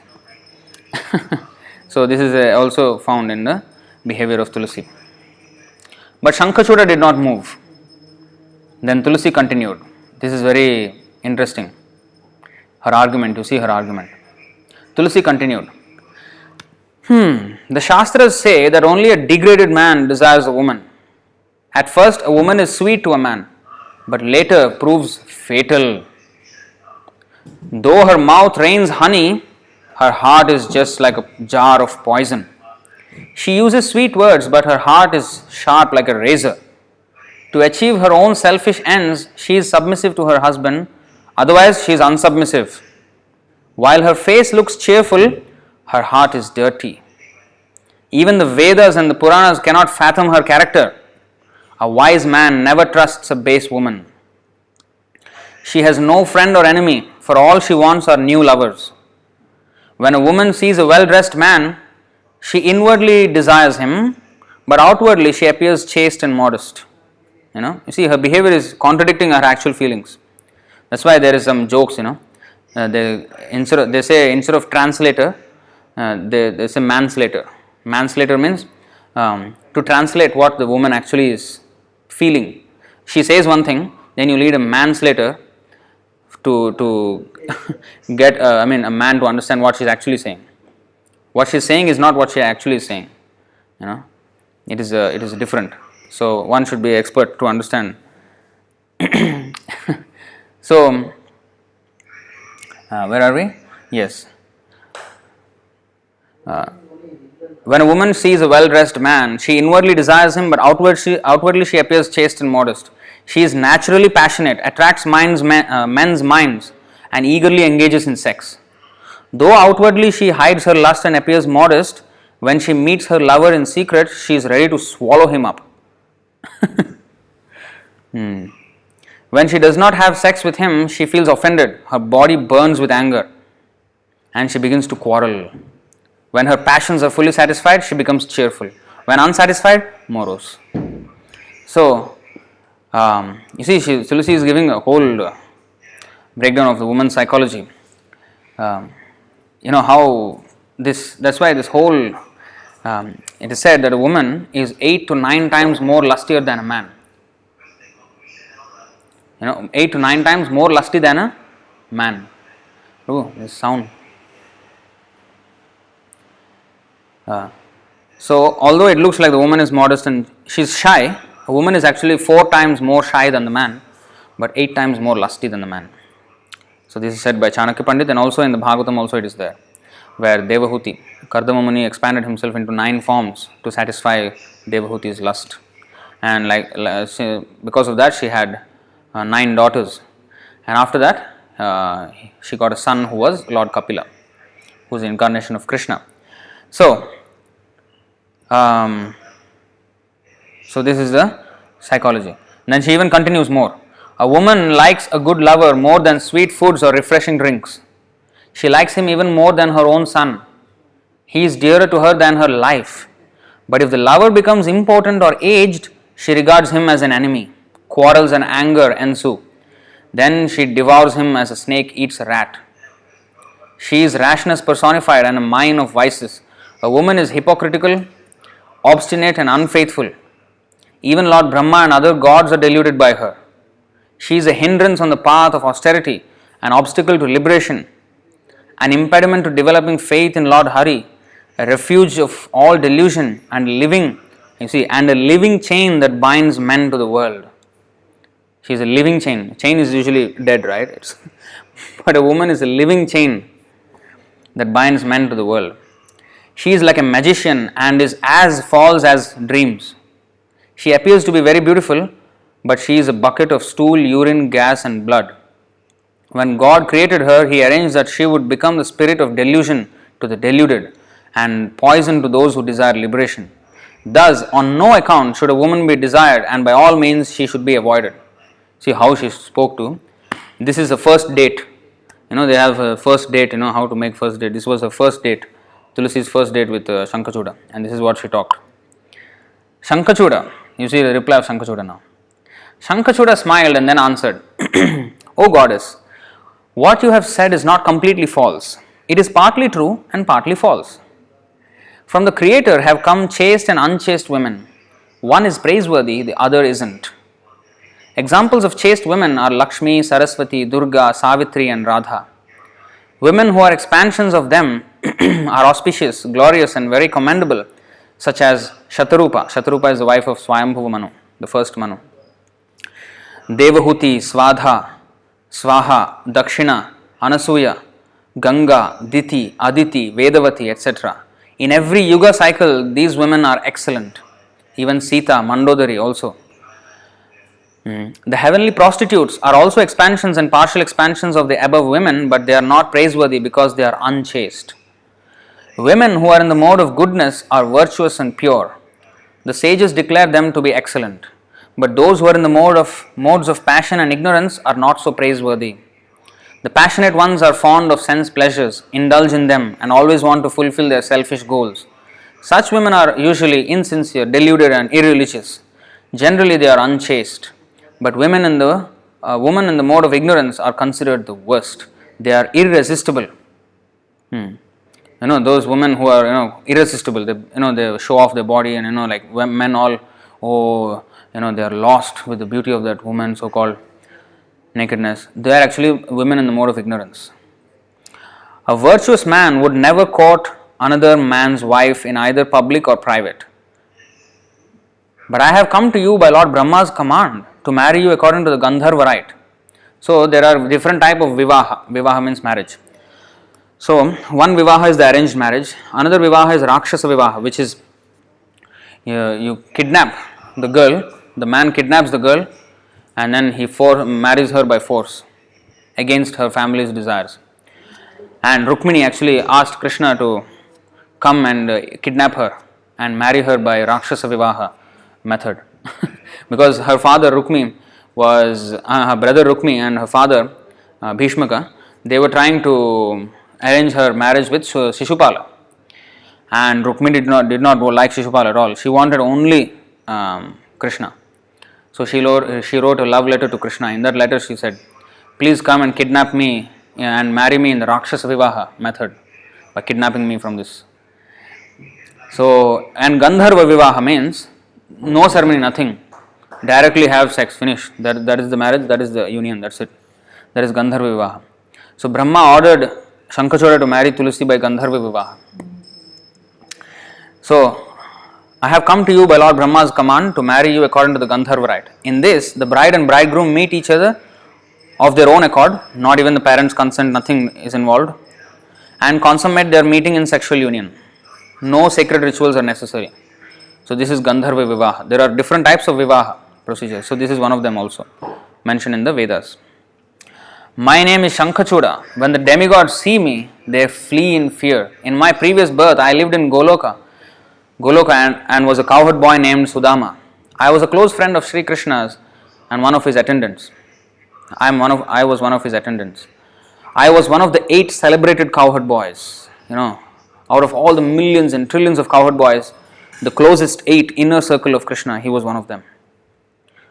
How great he is, you see. And he was just a cowherd boy.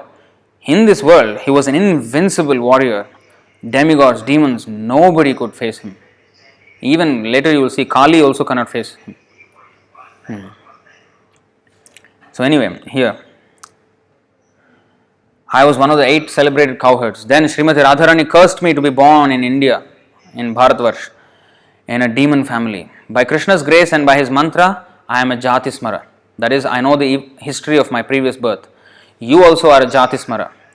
So you know that in your previous birth in Goloka, when Radharani caught you alone with Krishna, she became angry and cursed you to be born here in India. In Goloka, I very much wanted to consort with you, but because I feared Radharani, I did not do so. Śaṅkhacūḍa stopped talking. Then Tulasī smiled and cheerfully said, persons like you are famous in this world and good women desire such husbands. You have defeated me in argument. A man who is conquered by a woman is very impure and condemned by people in general. You see, Tulasī is saying, a man who is conquered by a woman is very impure and condemned by people in general. The forefathers and the demigods regard men who are conquered by women as low and contemptible. Even their fathers and mothers mentally despise them. The Vedas say that when a child is born or a relative dies, the Brahmanas are purified in 10 days. In 10 days there is impure period for Brahmanas. So when somebody dies, relative dies in the family, the Brahmanas, they become purified after 10 days. The Kshatriyas in 12 days, the Vaishyas in 15 days, and the Shudras as well as other low classes in 21 days. But a man conquered by a woman always remains impure. Only when his body is burned to ashes does he become purified. That means there is absolutely no chance. Neither the ancestors nor the demigods accept from him offerings of cakes, flowers, etc. Even the demigods and ancestors don't accept anything, you see, of a handpicked man. That's why the women usually is in the mode of passion and ignorance, and man is supposed to be in the mode of goodness, who is properly trained in brahmacharya life and spiritual culture. If he is not, he is also in the mode of passion and ignorance. That's why the whole world, the marriages are not lasting, because none of them know the aim of life, none of them know the rules of marriage. They just want to have sex and that's it. So that's why there is no meaning to marriage now, almost. It is becoming like that. But the man is supposed to be in the mode of goodness, and he should guide the woman who is usually naturally in the mode of passion. And if she follows the direction of a husband in the mode of goodness, she also will rise to the mode of goodness. And if she had a father who was in the mode of goodness and trained her nicely, then she would be in the mode of goodness and she would desire a good husband in the mode of goodness as well. But she can become polluted by the modes of passion and ignorance very, very easily. And if that is the case, then there's not much hope. So men whose hearts are totally conquered by women acquire no fruits from their knowledge. Austerities, japa, fire sacrifices, worship, learning or fame. So even if one does all these things, but if he is under the control of the woman, he's not, it's not a good thing. So in other words, husband should be the guru for the wife, and he should lead the wife to Krishna consciousness. That is the proper setting. Now, I tested you to determine how strong you are in knowledge. One should choose one's husband by examining a man's merits and defects. If one gives his daughter in marriage to a man devoid of all good qualifications, or to an old man, to a man who is ignorant or poor, illiterate, diseased, ugly, wrathful, harsh, lame, limbless, deaf, dumb, inactive or impotent, this sin is equivalent to the sin of murdering a Brahmana. But if one gives his daughter in marriage to a young Vaishnava who is learned, well qualified and peaceful, one acquires the fruits of performing 10 horse sacrifices, Ashwamedha Yajnas. If one raises a daughter and then sells her out of greed for profit, he falls to the hell known as Kumbhipaka. There, for a period equal to 14 of Lord Indra's lifespan, that means one whole day of Brahma, 4.32 billion years, such a sinner has to drink his daughter's urine and eat her stool, as well as be bitten by worms and crows. When this period ends, is not finished, he has to be born in this world as a diseased person and earn his livelihood by selling and carrying meat.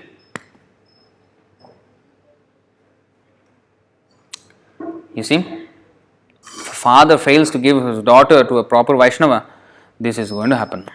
One day of Brahma, 4.32 billion years of Kumbhipaka, boiling oil, cooked in boiling oil for 4.32 billion years, and also he is fed what? Urine and stool of his daughter, and bitten by worms and crows, and after all that finished, he will be born as a diseased person and earn his livelihood by selling and carrying meat. Chapter 5. Tulasī marries Śaṅkhacūḍa. When Tulasī-devī stopped speaking, Lord Brahma suddenly appeared there. After Śaṅkhacūḍa and Tulasī offered him their respects, Lord Brahma said, "O Śaṅkhacūḍa, why are you wasting your time in such empty talks with Tulasī? Marry her now by the Gandharva rites. As you are a gem among males, she is a gem among females. When a clever couple marry, the union is very happy. And who would abandon happiness when it is at hand? Anyone who would do so is worse than a beast. And you, Tulasī, why are you testing this noble and qualified person who can subdue both the gods and the demons?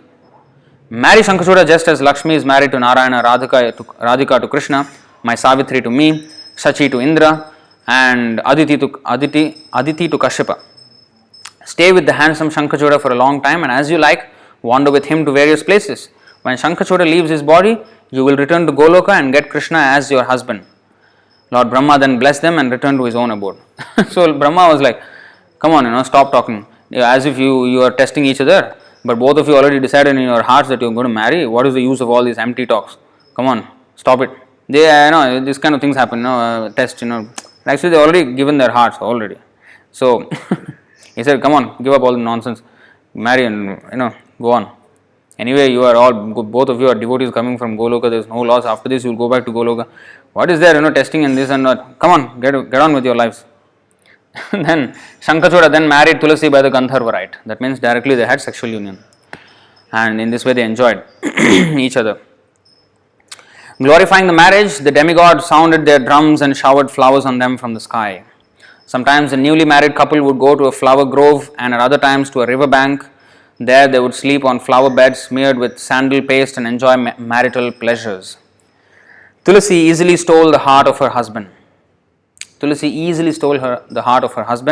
Śaṅkhacūḍa also attracted Tulasī's heart. After Tulasī garlanded her husband with parijat flowers, which prevented disease and old age, she placed a precious jewel ring on his finger and offered him rare, beautiful gems. Bowing down to his feet with devotion, she repeatedly said, "I am at your service." Śaṅkhacūḍa smiled. He then presented Tulasī with clothes he had obtained from Lord Varuna's house. He also gave her a precious necklace of jewels, an armlet he had gotten from Swaha, Agni's wife, armlets from Chhaya, the sun god's wife, earrings from Rohini, the moon god's wife, finger rings from Rati, Cupid's wife, conch ornaments from Vishwakarma, the celestial architect, as well as excellent bedding adorned with pearls and jewels. After further adorning her, he placed her feet on his chest and said, "I am your servant." They left the hermitage and began to travel to various places. They went to different mountains, flower gardens, caves, beaches, riversides, and forests. Wherever they went, they enjoyed each other's company with great satisfaction, never tiring of one another. Śaṅkhacūḍa then brought Tulasī to his own kingdom, and there they continued to delight in each other's company. Chapter 6. Lord Viṣṇu helps the demigods. Śaṅkhacūḍa enjoyed his kingdom for one manvantara. I do not know why it is said 4,320,000 years, because a manvantara is not this period. It is 71 times this period. 71 times 4,320,000 years is actually one manvantara. But here it is written wrongly. So Śaṅkhacūḍa enjoyed his kingdom for one manvantara. How long is that? It's a short while. And during that period, gained control over all the devas, danavas, gandharvas, kinnaras and rakshasas.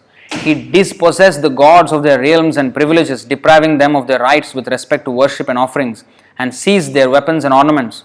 Consequently, they wandered about the universe like helpless beggars. He made the demigods helpless beggars. He completely conquered them. They were wandering about the universe like helpless beggars. Finally, they united in a group and went to Lord Brahma's assembly, sobbing, crying. They related the whole story of how Śaṅkhacūḍa had oppressed them. Lord Brahma took them to Lord Shiva's realm and related to Śiva the details of the case. Lord Śiva then took them all to the highest place, Vaikuṇṭha, where there is neither old age nor death. As they approached the first gate, they saw the watchman guarding the gate and sitting on jeweled seats. Sorry. So, the watchmen had beautiful dark blue bodies and looked effulgent. They had smiles on their faces, lotus-like eyes and 4 arms, each hand holding a conch, mace, disc and lotus flower. They wore yellow garments, were decorated with jeweled ornaments and were garlanded with forest flowers. Lord Brahma asked them for admittance and they nodded their approval. Then, after passing through 16 gates, the group finally arrived before Lord Narayana. 16 gates. Sometimes it is said there are 7 gates to Vaikuṇṭha. Here it appears that there are 16 such gates. And finally they arrived before Lord Narayana. The assembly hall was filled with saints and 4-armed attendants who resembled Narayana and were wearing Kaustubha jewels. The assembly hall was so brilliant with rays of light that it appeared as though the moon had just arisen. By Lord Narayana's mercy, there were diamonds, gems and necklaces of jewels placed in various areas. In some spots, there were rows of pearls that shed their splendor and brilliance, and in other spots, there were mirrors arranged in a circle. In certain areas, there were jewels called Padmaragas, which were artistically arranged to appear like lotuses, spreading their radiant beauty everywhere. There were rows of steps made of Syamantaka jewels. Throughout the hall were wonderful pillars built of Indranila jewels. Indranila jewel is a blue, kind of like a sapphire. There were sandal leaves strung high from pillar to pillar. There were also golden jars full of water. All around were parijat flower garlands, sweet-scented sandal trees and saffron and musk. The whole atmosphere was permeated with sweet fragrances. The Vidyadharas were dancing in one area. The assembly hall measured 8,000 miles in circumference. It's not just an assembly hall like a temple room like this, small, or your living room. 8,000 miles in circumference. All over, numerous servants were engaged in various services. Lord Brahma, Lord Śiva and other demigods saw Lord Hare, Narayana, sitting in the center on a precious jewel throne. He looked like the moon surrounded by many stars. He was wearing a crown on his head, earrings, a wildflower garland round his neck and sandal paste on his body. Holding a lotus in his hand, he was smiling, watching the dancers and listening to the music. Their dances and music are all in glorification of the Lord. He looked very tranquil. Lakshmi was gently holding his feet and he was chewing the sweet-scented beetle she had given him. Ganga was fanning him devotedly with a white chamara and others were singing hymns to him with their heads lowered in devotion. See the opulence of Narayana, the opulence, unmatched opulence. Lord Brahma and the other gods offered their obeisances to Lord Viṣṇu. As they did, their hairs stood on end, tears flowed from their eyes and their voices were choked with emotion. Then Lord Brahma, his hands clasped and his head bowed, informed the Lord about Śaṅkhacūḍa's doings. Lord Hare smiled and said, "O lotus born, I know all about Śaṅkhacūḍa. In his previous birth, he was my great devotee, a very energetic cowherd boy in Goloka. I will tell you something about him which is quite sanctifying. His name was Sudama and he was my chief attendant. He is now a Danava because in Goloka, Radha pronounced a terrible curse on him. Here is how it happened."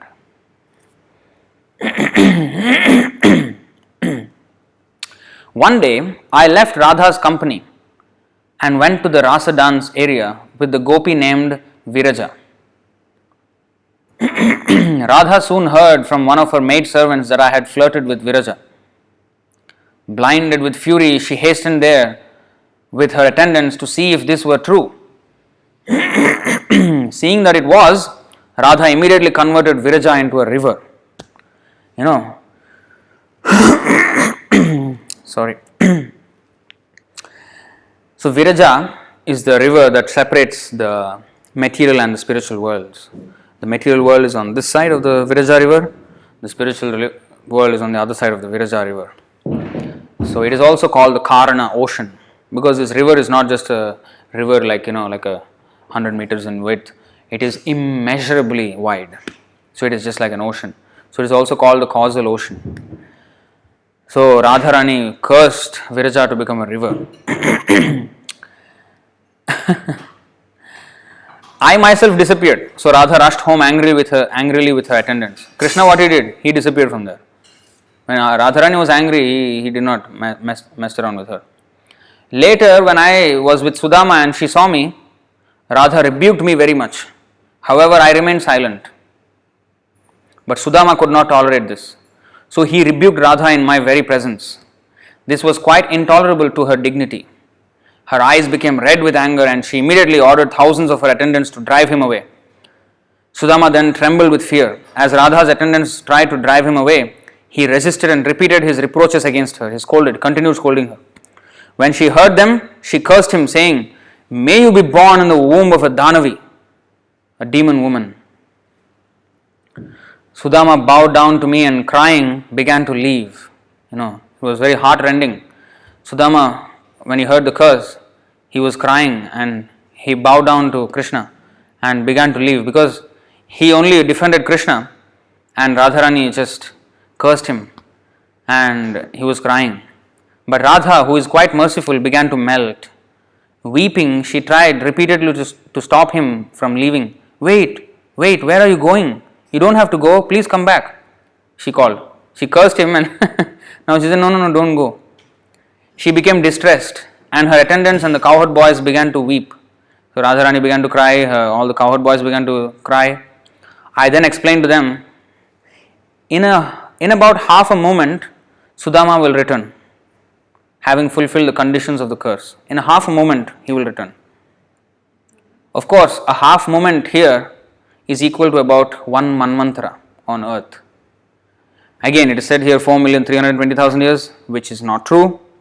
One manvantara is 71 times 4,320,000. 4,320,000 years is one cycle of the 4 yugas, one Divya Yuga. That is this 4,320,000. And 71 cycles is one manvantara. So, half moment in Krishna's abode is one manvantara on earth. I then called to Sudama, "O Sudama, when the curse expires, please come back here." It was only half a moment there. "O demigods, that expert mystic and devotee Śaṅkhacūḍa will return to Goloka.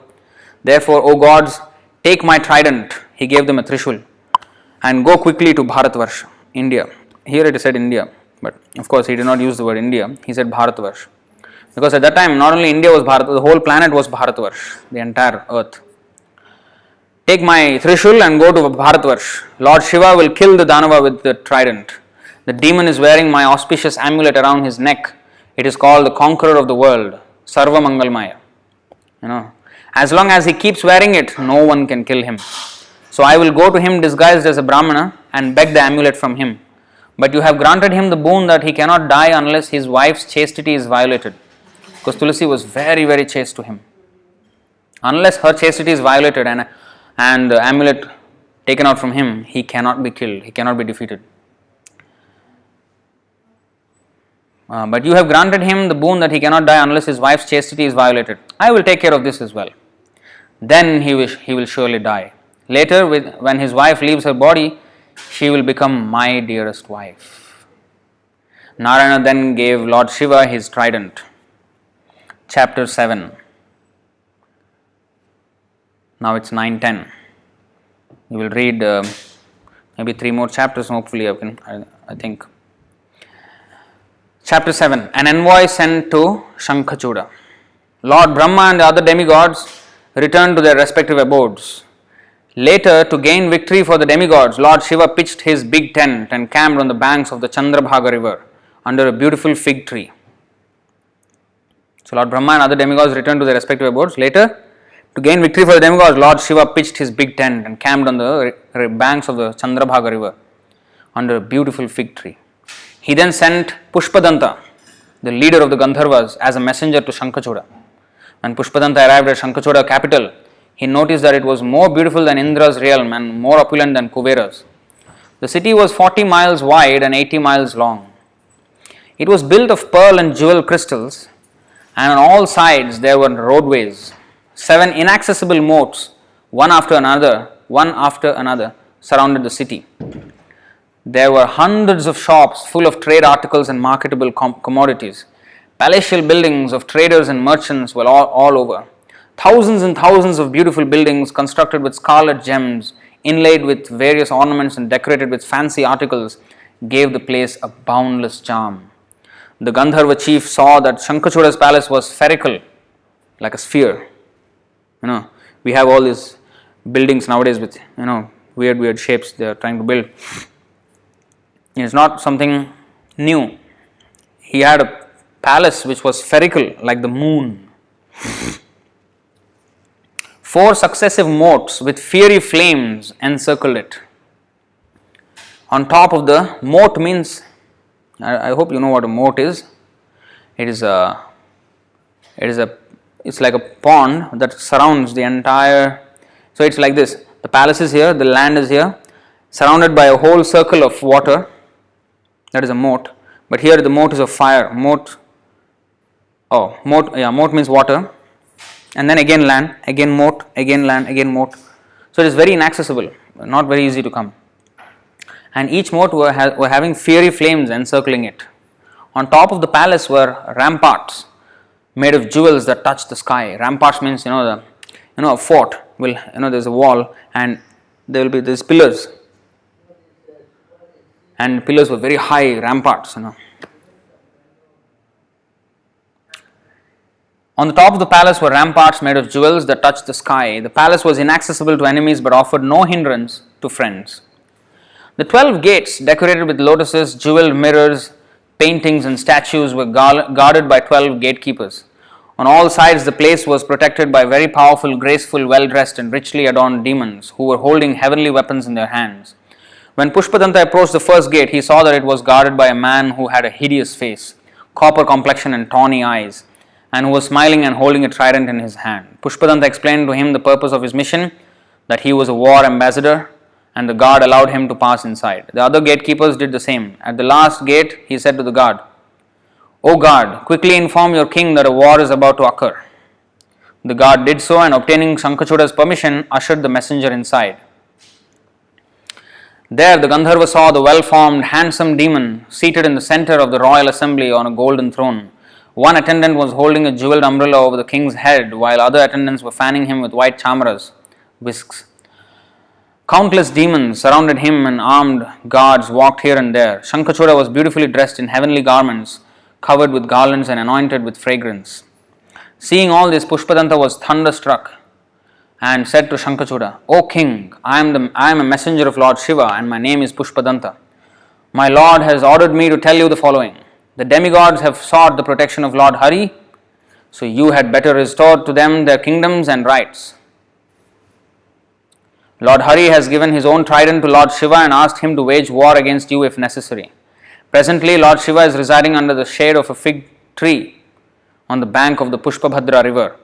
Either you must return to the demigods their property or you must be ready to fight with Lord Shiva. What shall I tell my Lord?" is your reply. The demon laughed loudly and said, "Ha ha ha, you had better leave. I shall go to him in the morning." So he said, "I will personally go and talk to Lord Shiva. You leave now." The messenger returned to Lord Shiva and conveyed the demon's message. In the meantime, the following group of persons appeared before Lord Shiva: Kartika, Nandi, Mahakala, Bana, Manibhadra, the 8 Bhairavas, the 11 Rudras, the 8 Vasus, the 12 Adityas, Indra, Agni, Chandra, Vishwakarma, the 2 Ashwini Kumaras, Kuvera, Yama, Jayanta, Nalakuvara, Vayu, Varuna, Buddha, Mangala, Dharma, Shani, Kama, Ugrachanda, Kottari, the 100-armed Bhadrakali, as well as many other personages. Bhadrakali also was there, who is Durga herself, her ferocious form as Bhadrakali. Bhadrakali was seated on an excellent chariot. Her paraphernalia, clothing, garland and sandal paste were red. Inspiring her devotees with courage and infusing fear into the enemy, she began dancing, laughing and singing. Her rolling tongue and the skull she held in her hand were each 8 miles in circumference. It's not just small figure. Huge. The tongue was 8 miles and the skull was 8 miles in circumference.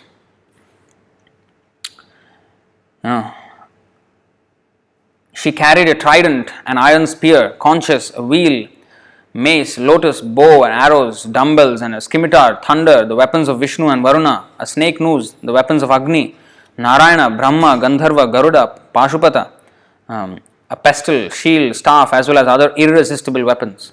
How many hands she must have had, This fearsome goddess was accompanied by millions of devotee yoginis and dakinis and also countless ghosts, goblins and demons known as bhutas, pretas, pishachas, kushmandas, brahma rakshasas and rakshasas, as well as yakshas and kinnaras.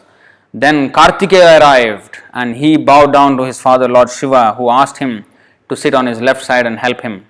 The army remained there in battle array. Kartikeya is the commander-in-chief of the demigods. Chapter 8. Śaṅkhacūḍa consoles Tulasī. At the palace, the mighty Śaṅkhacūḍa went to the women's quarters and informed Tulasī about the imminent war. Hearing this, her palate, lips and throat became dry. With a sorrowful heart, she said to him, "O my lord, my friend, my master, stay for a moment and sit within my heart. Fill me with your life for a moment.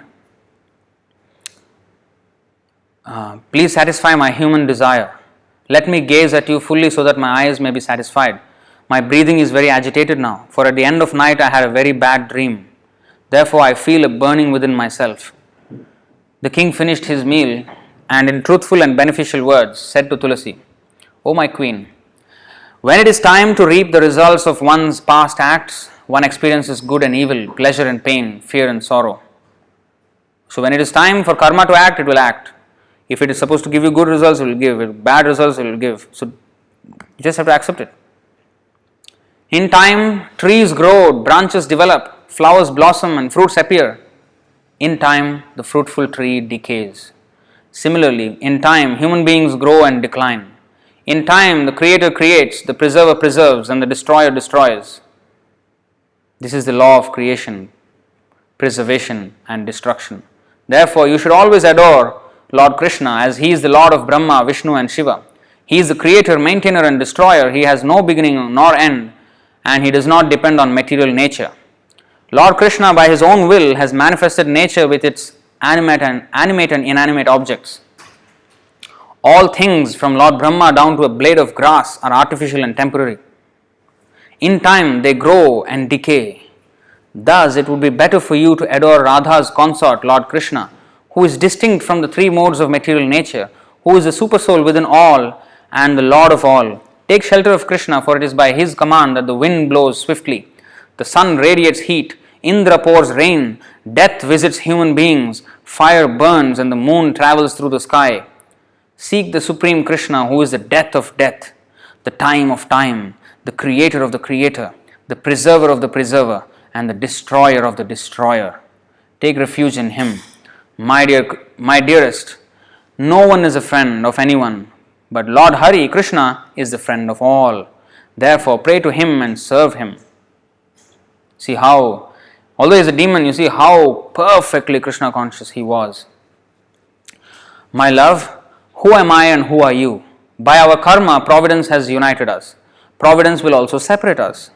When danger comes, only fools are disturbed. The wise are never thus shaken. Like wheels, pleasure and pain always revolve. In Badrikashram, you absorbed yourself in austerities to obtain Lord Narayana as your husband. Surely you will get him. I myself practiced austerities to obtain you as my wife, and by Lord Brahma's grace I have gotten you. Very soon you will get Govinda in Goloka Vṛndāvana, and when I leave my demoniac body, I too shall go there. In that realm, we will regularly see one another. By Radha's curse, I was born in the precious land of Bharat, but I will return to Goloka. Therefore, my dear, do not worry about me. You too will quit your human form and assume a spiritual form and go to Lord Hare. So you need not sorrow. Tulasī was thus consoled. In other words, Śaṅkhacūḍa was already getting prepared to die in the battle. But he was not giving up the battle, because Kshatriyas, they never give up out of fear. No. They are very happy. Hato va prapsasi swargam bhokshase jitva va bhokshase mahim. So if they die, they go to heaven. If they win the battle, they will enjoy the earth. In either way, nothing is to be feared. But of course, in this case, he will go back to Goloka Vṛndāvana. Both will go back to Goloka Vṛndāvana. So he was a Kshatriya and he was a warrior. He was not to be disturbed. Śaṅkhacūḍa spent the night with Tulasī in the temple of gems, which was lit by diamond lamps. They rested on a nicely decorated bed that was strewn with flowers and anointed with sandal paste. Then Tulasī, who had not eaten any food and thus looked thin, became overwhelmed with grief and began weeping. The king, who knew the truth about life, clasped her to his chest and again appeased her in various ways. The spiritual instructions he had received in Mandir forest from Lord Krishna, which were capable of destroying all sorrows and delusions, he now carefully conveyed to Tulasī. Upon receiving them, her joy knew no bounds, for she realized that everything in this world is temporary. She and her husband then spent the remainder of the night in loving exchanges. Chapter 9. Śaṅkhacūḍa prepares for war. At Brahma Muhurta, 48 minutes before sunrise, Śaṅkhacūḍa got up from his flower-strewn bed.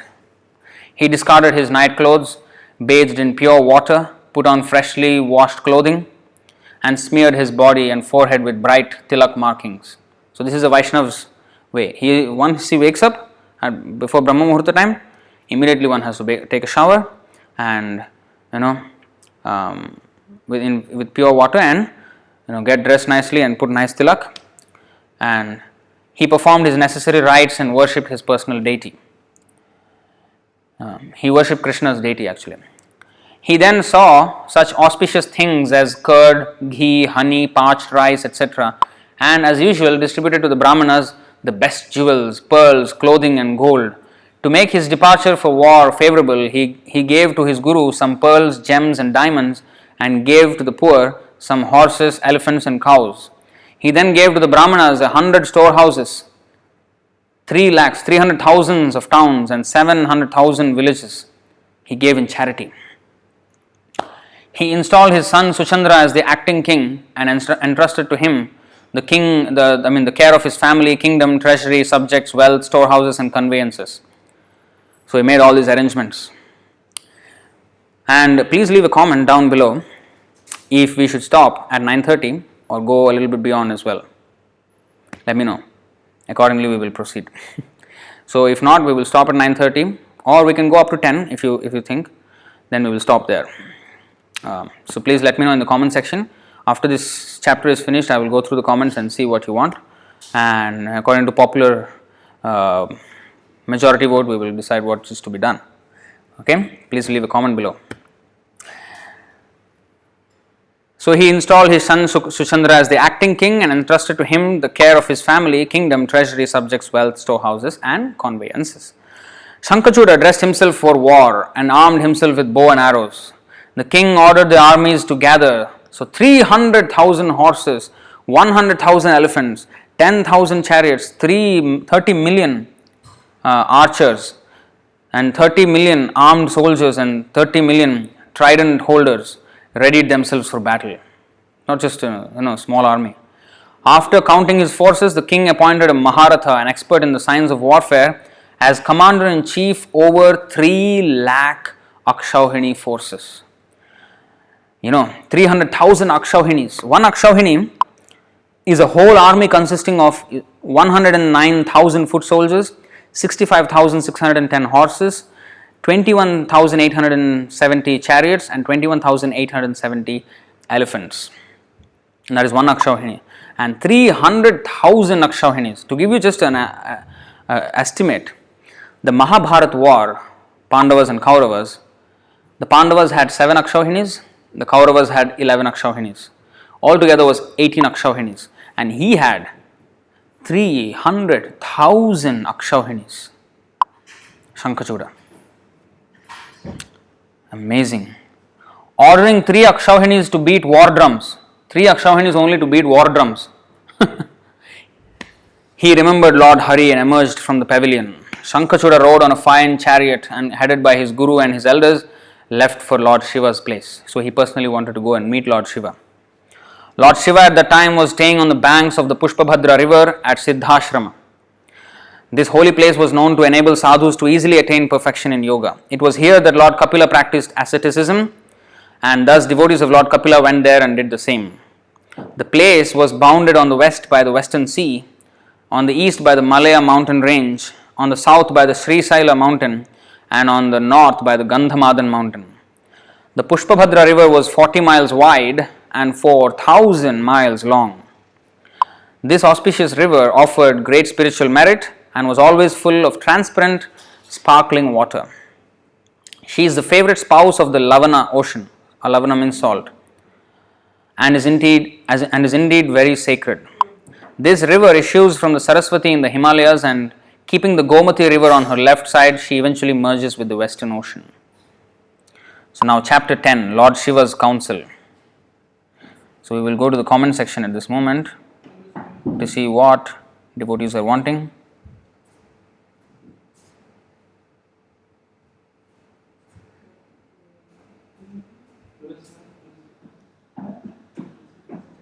Please continue till 10.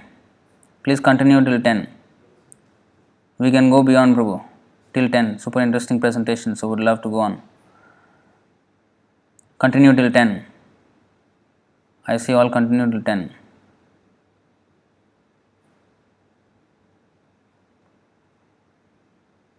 Okay, I think popular opinion, popular vote is for 10 o'clock. Alright. Let us continue. Please continue. Oh, everybody is wanting to continue. Jai! Tulasī Maharani ki Jai! Okay, let's go. Lord Shiva's Counsel. When the demon arrived there, he saw Lord Shiva sitting in a yogic meditation posture at the root of a fig tree. Looking as bright as a million suns, Lord Shiva was smiling. He appeared as though the infinite light were radiating from every pore of his body. He was wearing a tiger skin and holding a trident and axe, and his head was covered with bright bunches of matted hair. He had 5 faces and 3 eyes in each, and there were sacred snakes coiled around his neck. He was the death of death, Mrityor Mrityu, the destroyer of the world and a powerful Lord. His face was serene and beautiful. He immortalizes his devotees, awards the fruits of asceticism, and is a source of prosperity.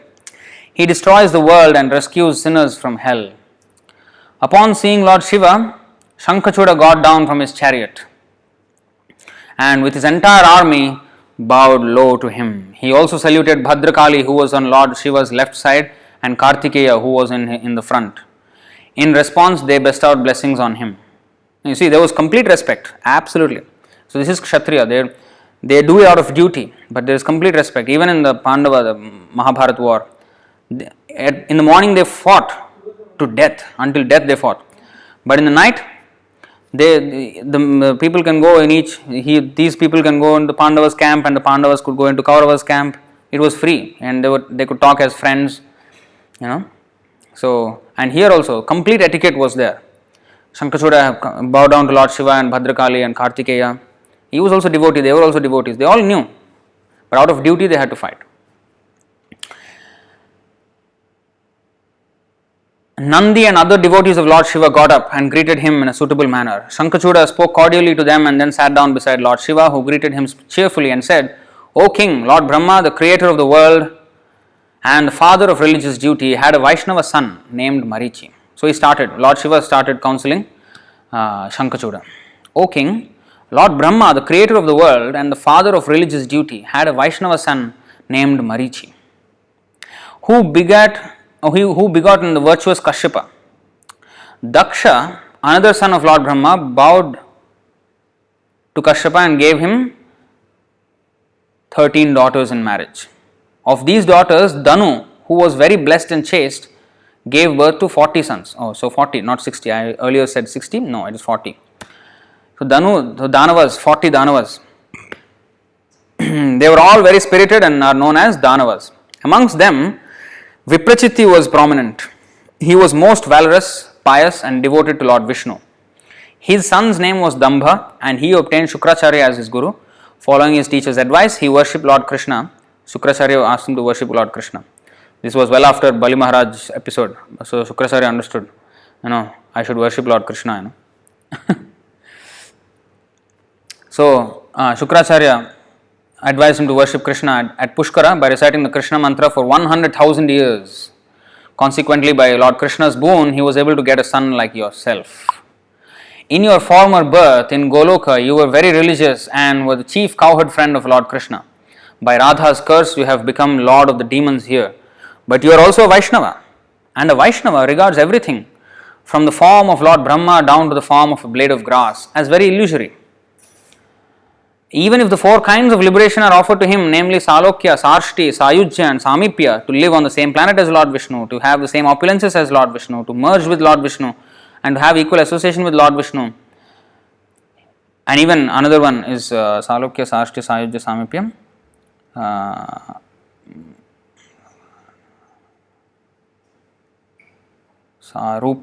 Sarupya is missing here. Sarupya means to have the same bodily features as the Lord. So anyway, all these opulences,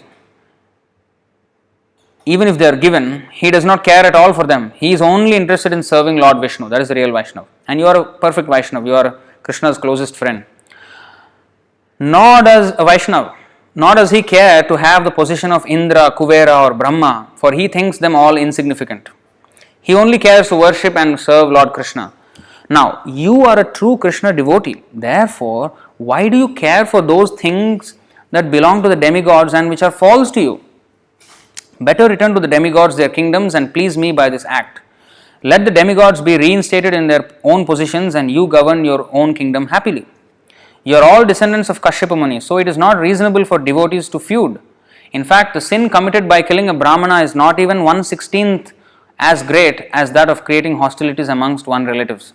Unfortunately, in Kali Yuga, all relatives are usually all having hostile relationships. What to do? But see how it is. Killing a Brahmana is not even 1/16th as great a sin as that of creating hostilities among one's relatives. O king, pause. If you think that by restoring to the demigods their kingdoms you will lose prestige, you should also consider that no one's position is stable or unchanging. Similarly, your prestige also will go down anyway. And even if one is prestigious all the way until death, death will take away that prestige. So he is saying, you should also consider that no one's position is stable or unchanging. When the world is completely dissolved, even Lord Brahma disappears. Then by the will of God, he subsequently reappears. And later, by virtue of his knowledge, he again creates everything. But the type of knowledge, intellect and memory that people receive depends on the amount of austerity they practiced in their previous births. Again, this is also conforming to the same thing that Kunti-Devi said, Janmaishwarya Shrutashribhir. Knowledge, intellect, memory, all this depends on the amount of austerity that they practiced in their previous births. Also consider this, he continued. Truth is the support of dharma or virtue. In Satya Yuga, golden or truthful age, virtue is complete. In the Treta Yuga, silver age, it is reduced by 1/4. In the Dwapara Yuga, copper age by 1/2. In the Kali Yuga, iron age or quarrel by 3/4. And at the end of Kali Yuga, virtue becomes reduced even more like the moon on the dark moon night.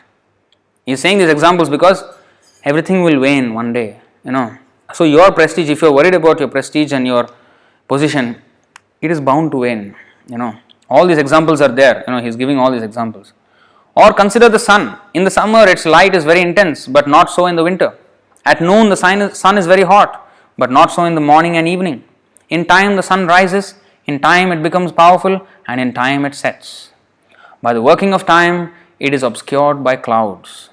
Then consider the moon. When the moon is devoured by Rahu, as in a lunar eclipse, it trembles. When it is released, it becomes bright again. In the full moon night, it becomes full, but does not remain so. In the bright fortnight, it waxes daily, and in the dark fortnight, it wanes daily. In the bright fortnight, the moon looks healthy and rich, but in the dark fortnight, it looks decreasingly thinner, as if afflicted by consumption. Thus, at one time the moon looks powerful, and at another time it looks weak and pale.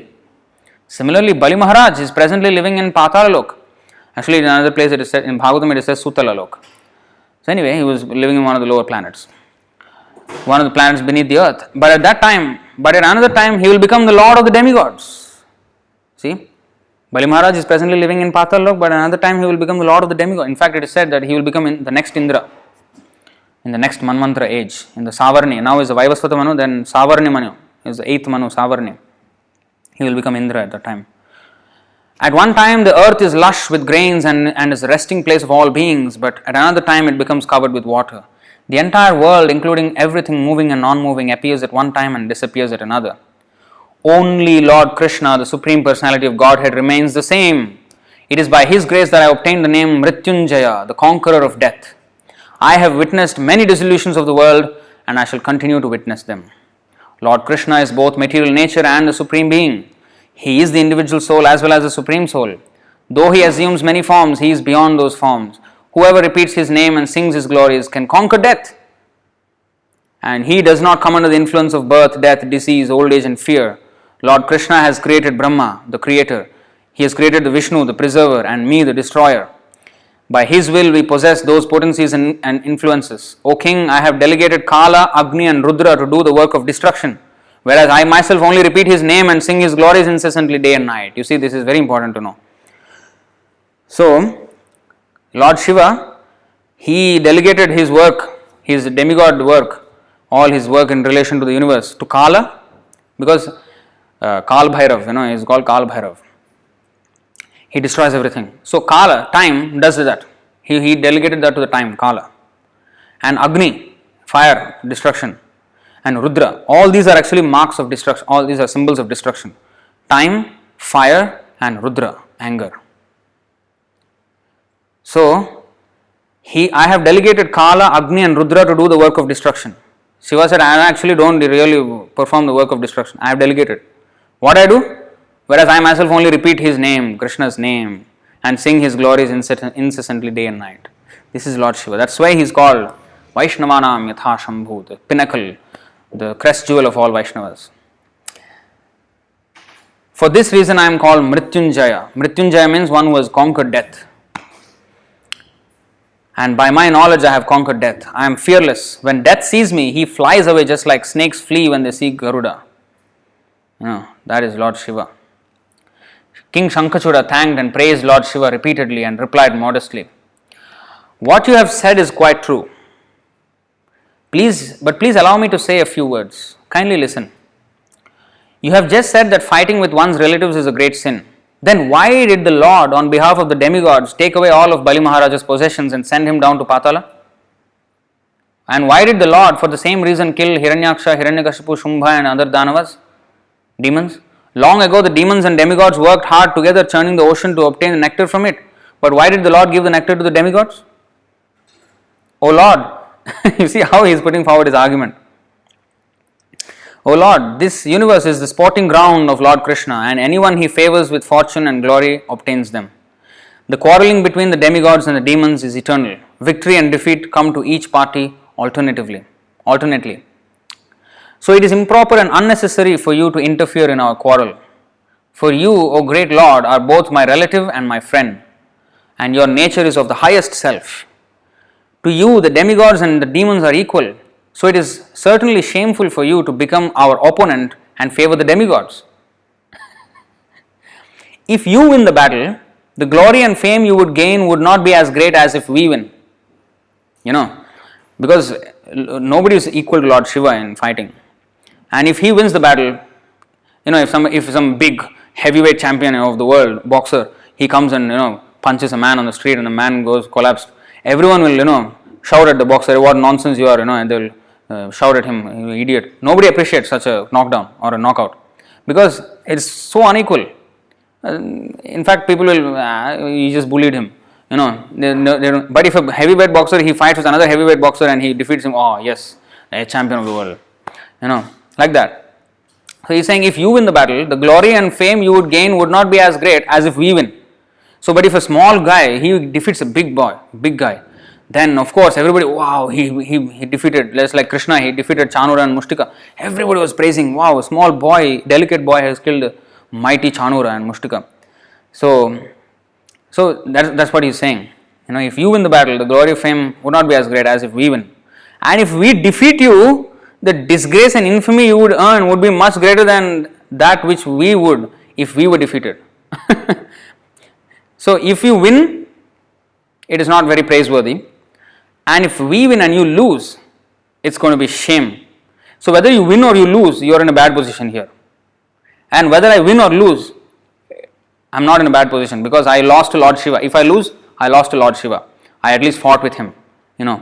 That is great honor. And if I win, there is no end to my glory. So how he projected himself, you see.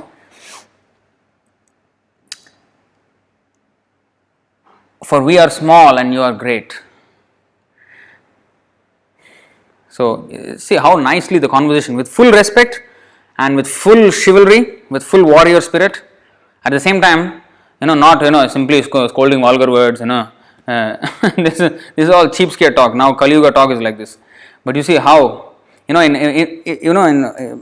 before the boxing match, the boxing matches go on. Before the boxing match, there is trash talk. What's trash talk?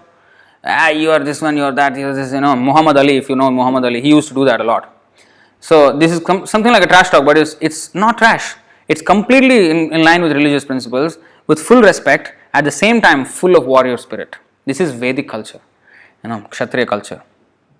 Lord Śiva smiled and gently said, "O king, you have descended from a Brahmin family.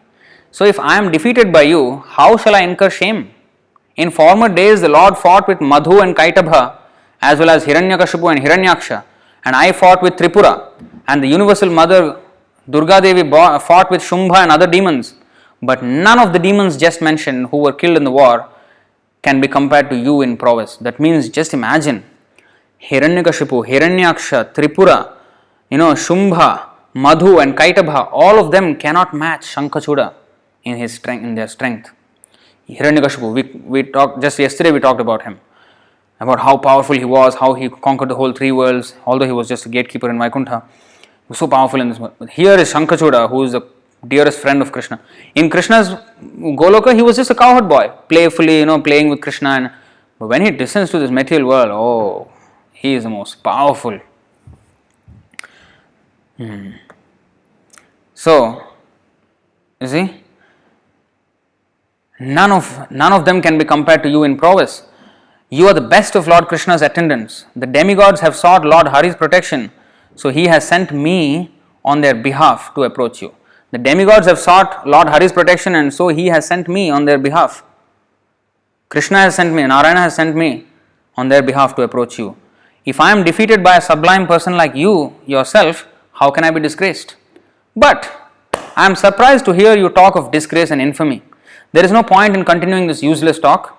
Now either return to the demigods their kingdoms or prepare to fight with me. I am firm in my determination. Lord Śiva was firm. Chapter 11, the war begins. And our class is going to come to an end.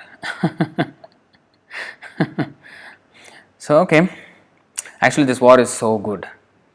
Shall we maybe stop here and start from tomorrow? What do you say? Because it's, once you start it, it's very hard to stop. What do you say? Second thoughts? What are the second thoughts? Shall we continue or shall we stop?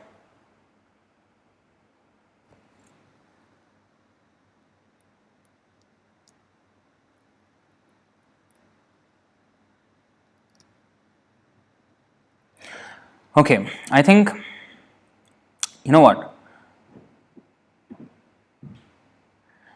We will probably stop here.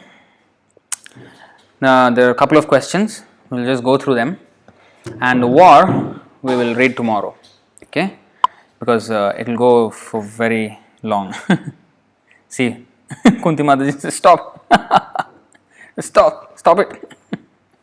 Okay, so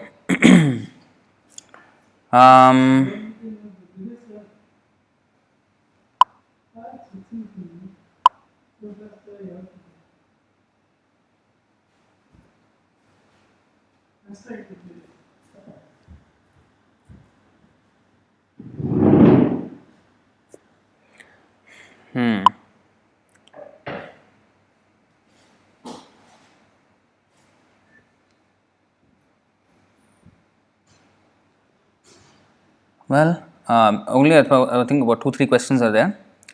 So we'll go through that. One comment was, Krishna, what happened?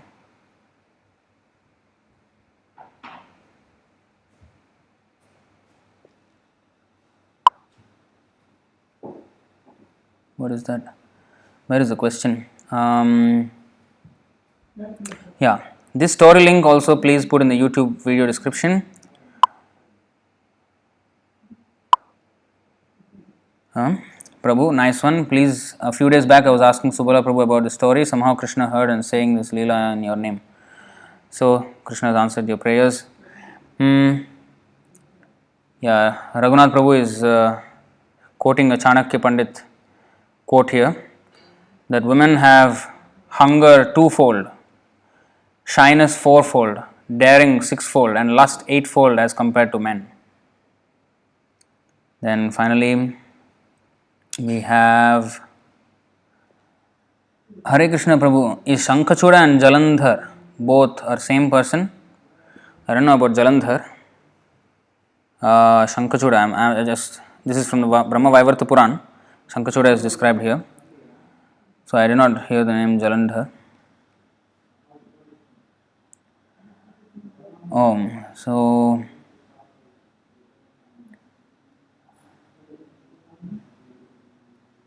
Anand Mishra Prabhu is saying wonderful storyteller. I don't know if I'm a wonderful storyteller because I'm practically only reading the whole story.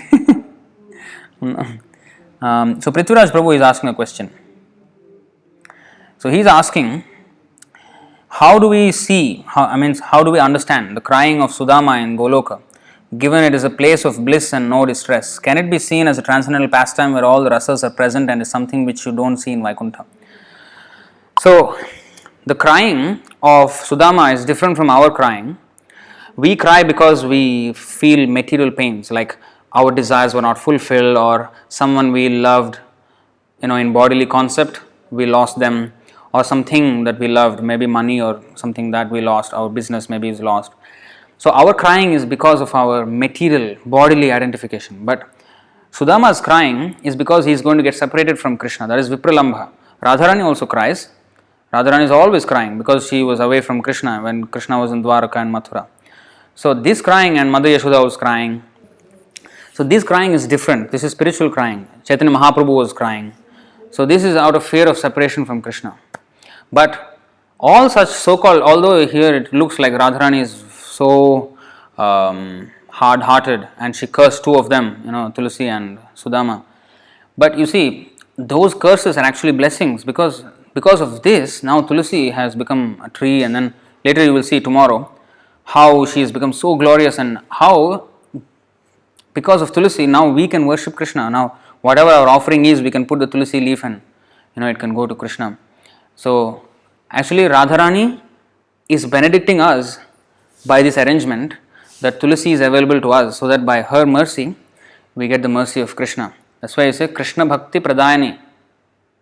Krishna Bhakti Prade Devi, Satyavatyai Namo Namaha. Krishna Bhakti Prade Devi, she gives Krishna Bhakti. So this is the transcendental crying, Vipralambha.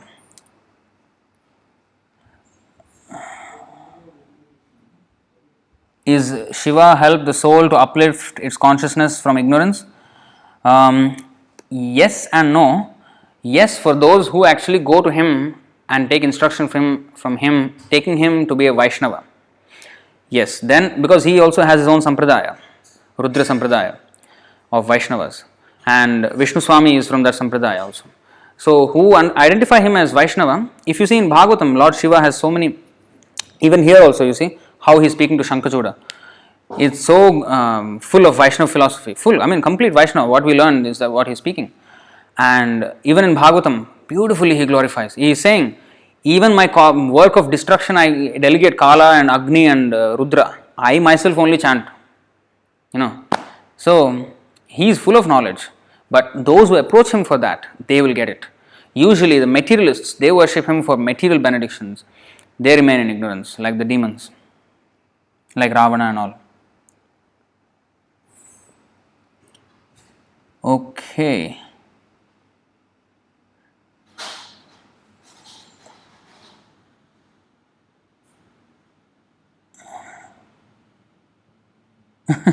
Talks of pure devotee from pure devotee. Wow.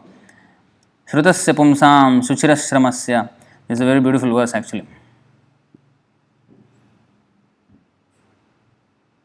Let's see if it comes as a big, it came as a big thing. I don't know why it does this. Anyway, we'll see.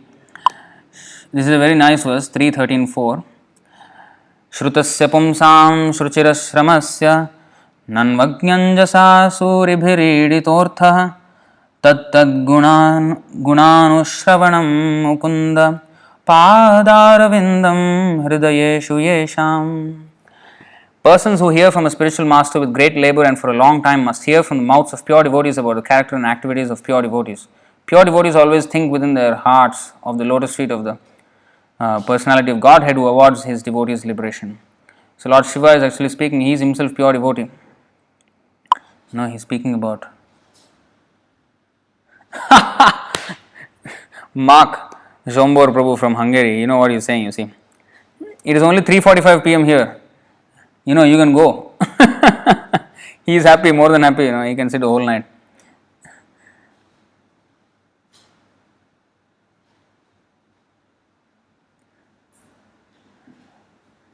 Radhika Mataji also quoted one shloka here. She quoted from the 11.3.2. is a verse which translates like this.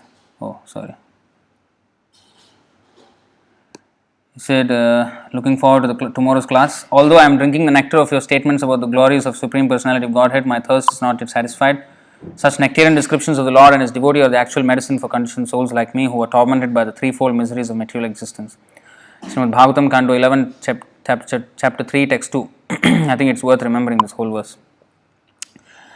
So, his verses are going on. Okay, you know what?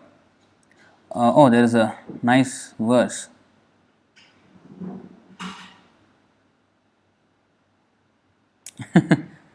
Vaishnava Prabhu is master contributor. So here is another nice verse shared by Vishwambhar Prabhu. He is a scholar actually. From Haribhakti Vilas, he shared this verse. Kim chitram asya patitam tulasya dalam jalam va patitam punite lagnadi bhala sthalam alavala mritsnapi kritsna aghavina vinashanaya Shrimat Tulasyaha patrasya mahatmyam yadyapi drisham tathapi Vaishnavastanna grahyam Krishnarpanam vina. Haribhakti Vilas. What can I say? Oh Krishna, it's become so small.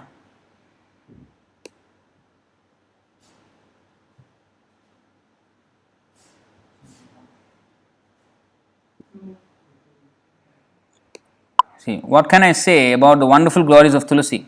Her fallen leaves, her rotten leaves and her water, even if fallen mixed with mud, mixed with her mud, is purifying. That means her fallen leaves, her rotten leaves and her water is purifying. If even a minute quantity of the mud which has emanated from the Tulasi root has been placed on one's head, all of one's sins are removed. Although Tulasi is so glorious and her leaves are so purifying, still Vaishnavas never eat Tulasi leaves without first offering them to the Supreme Personality of Godhead, Krishna.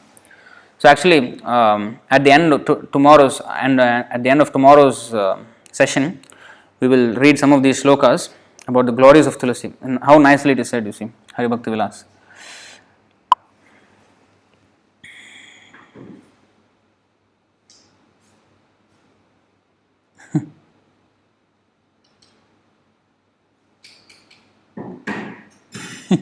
these classes are life-giving nectar amid life-taking situation.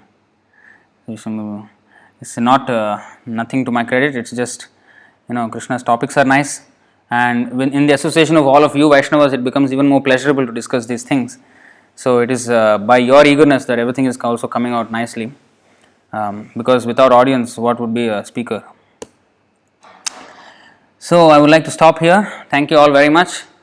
Tulasi Maharani ki jai, Srila Prabhupada ki jai, Vaishnav Vrind ki jai. Nitai Gaur Premanande. Hari Hari Bol.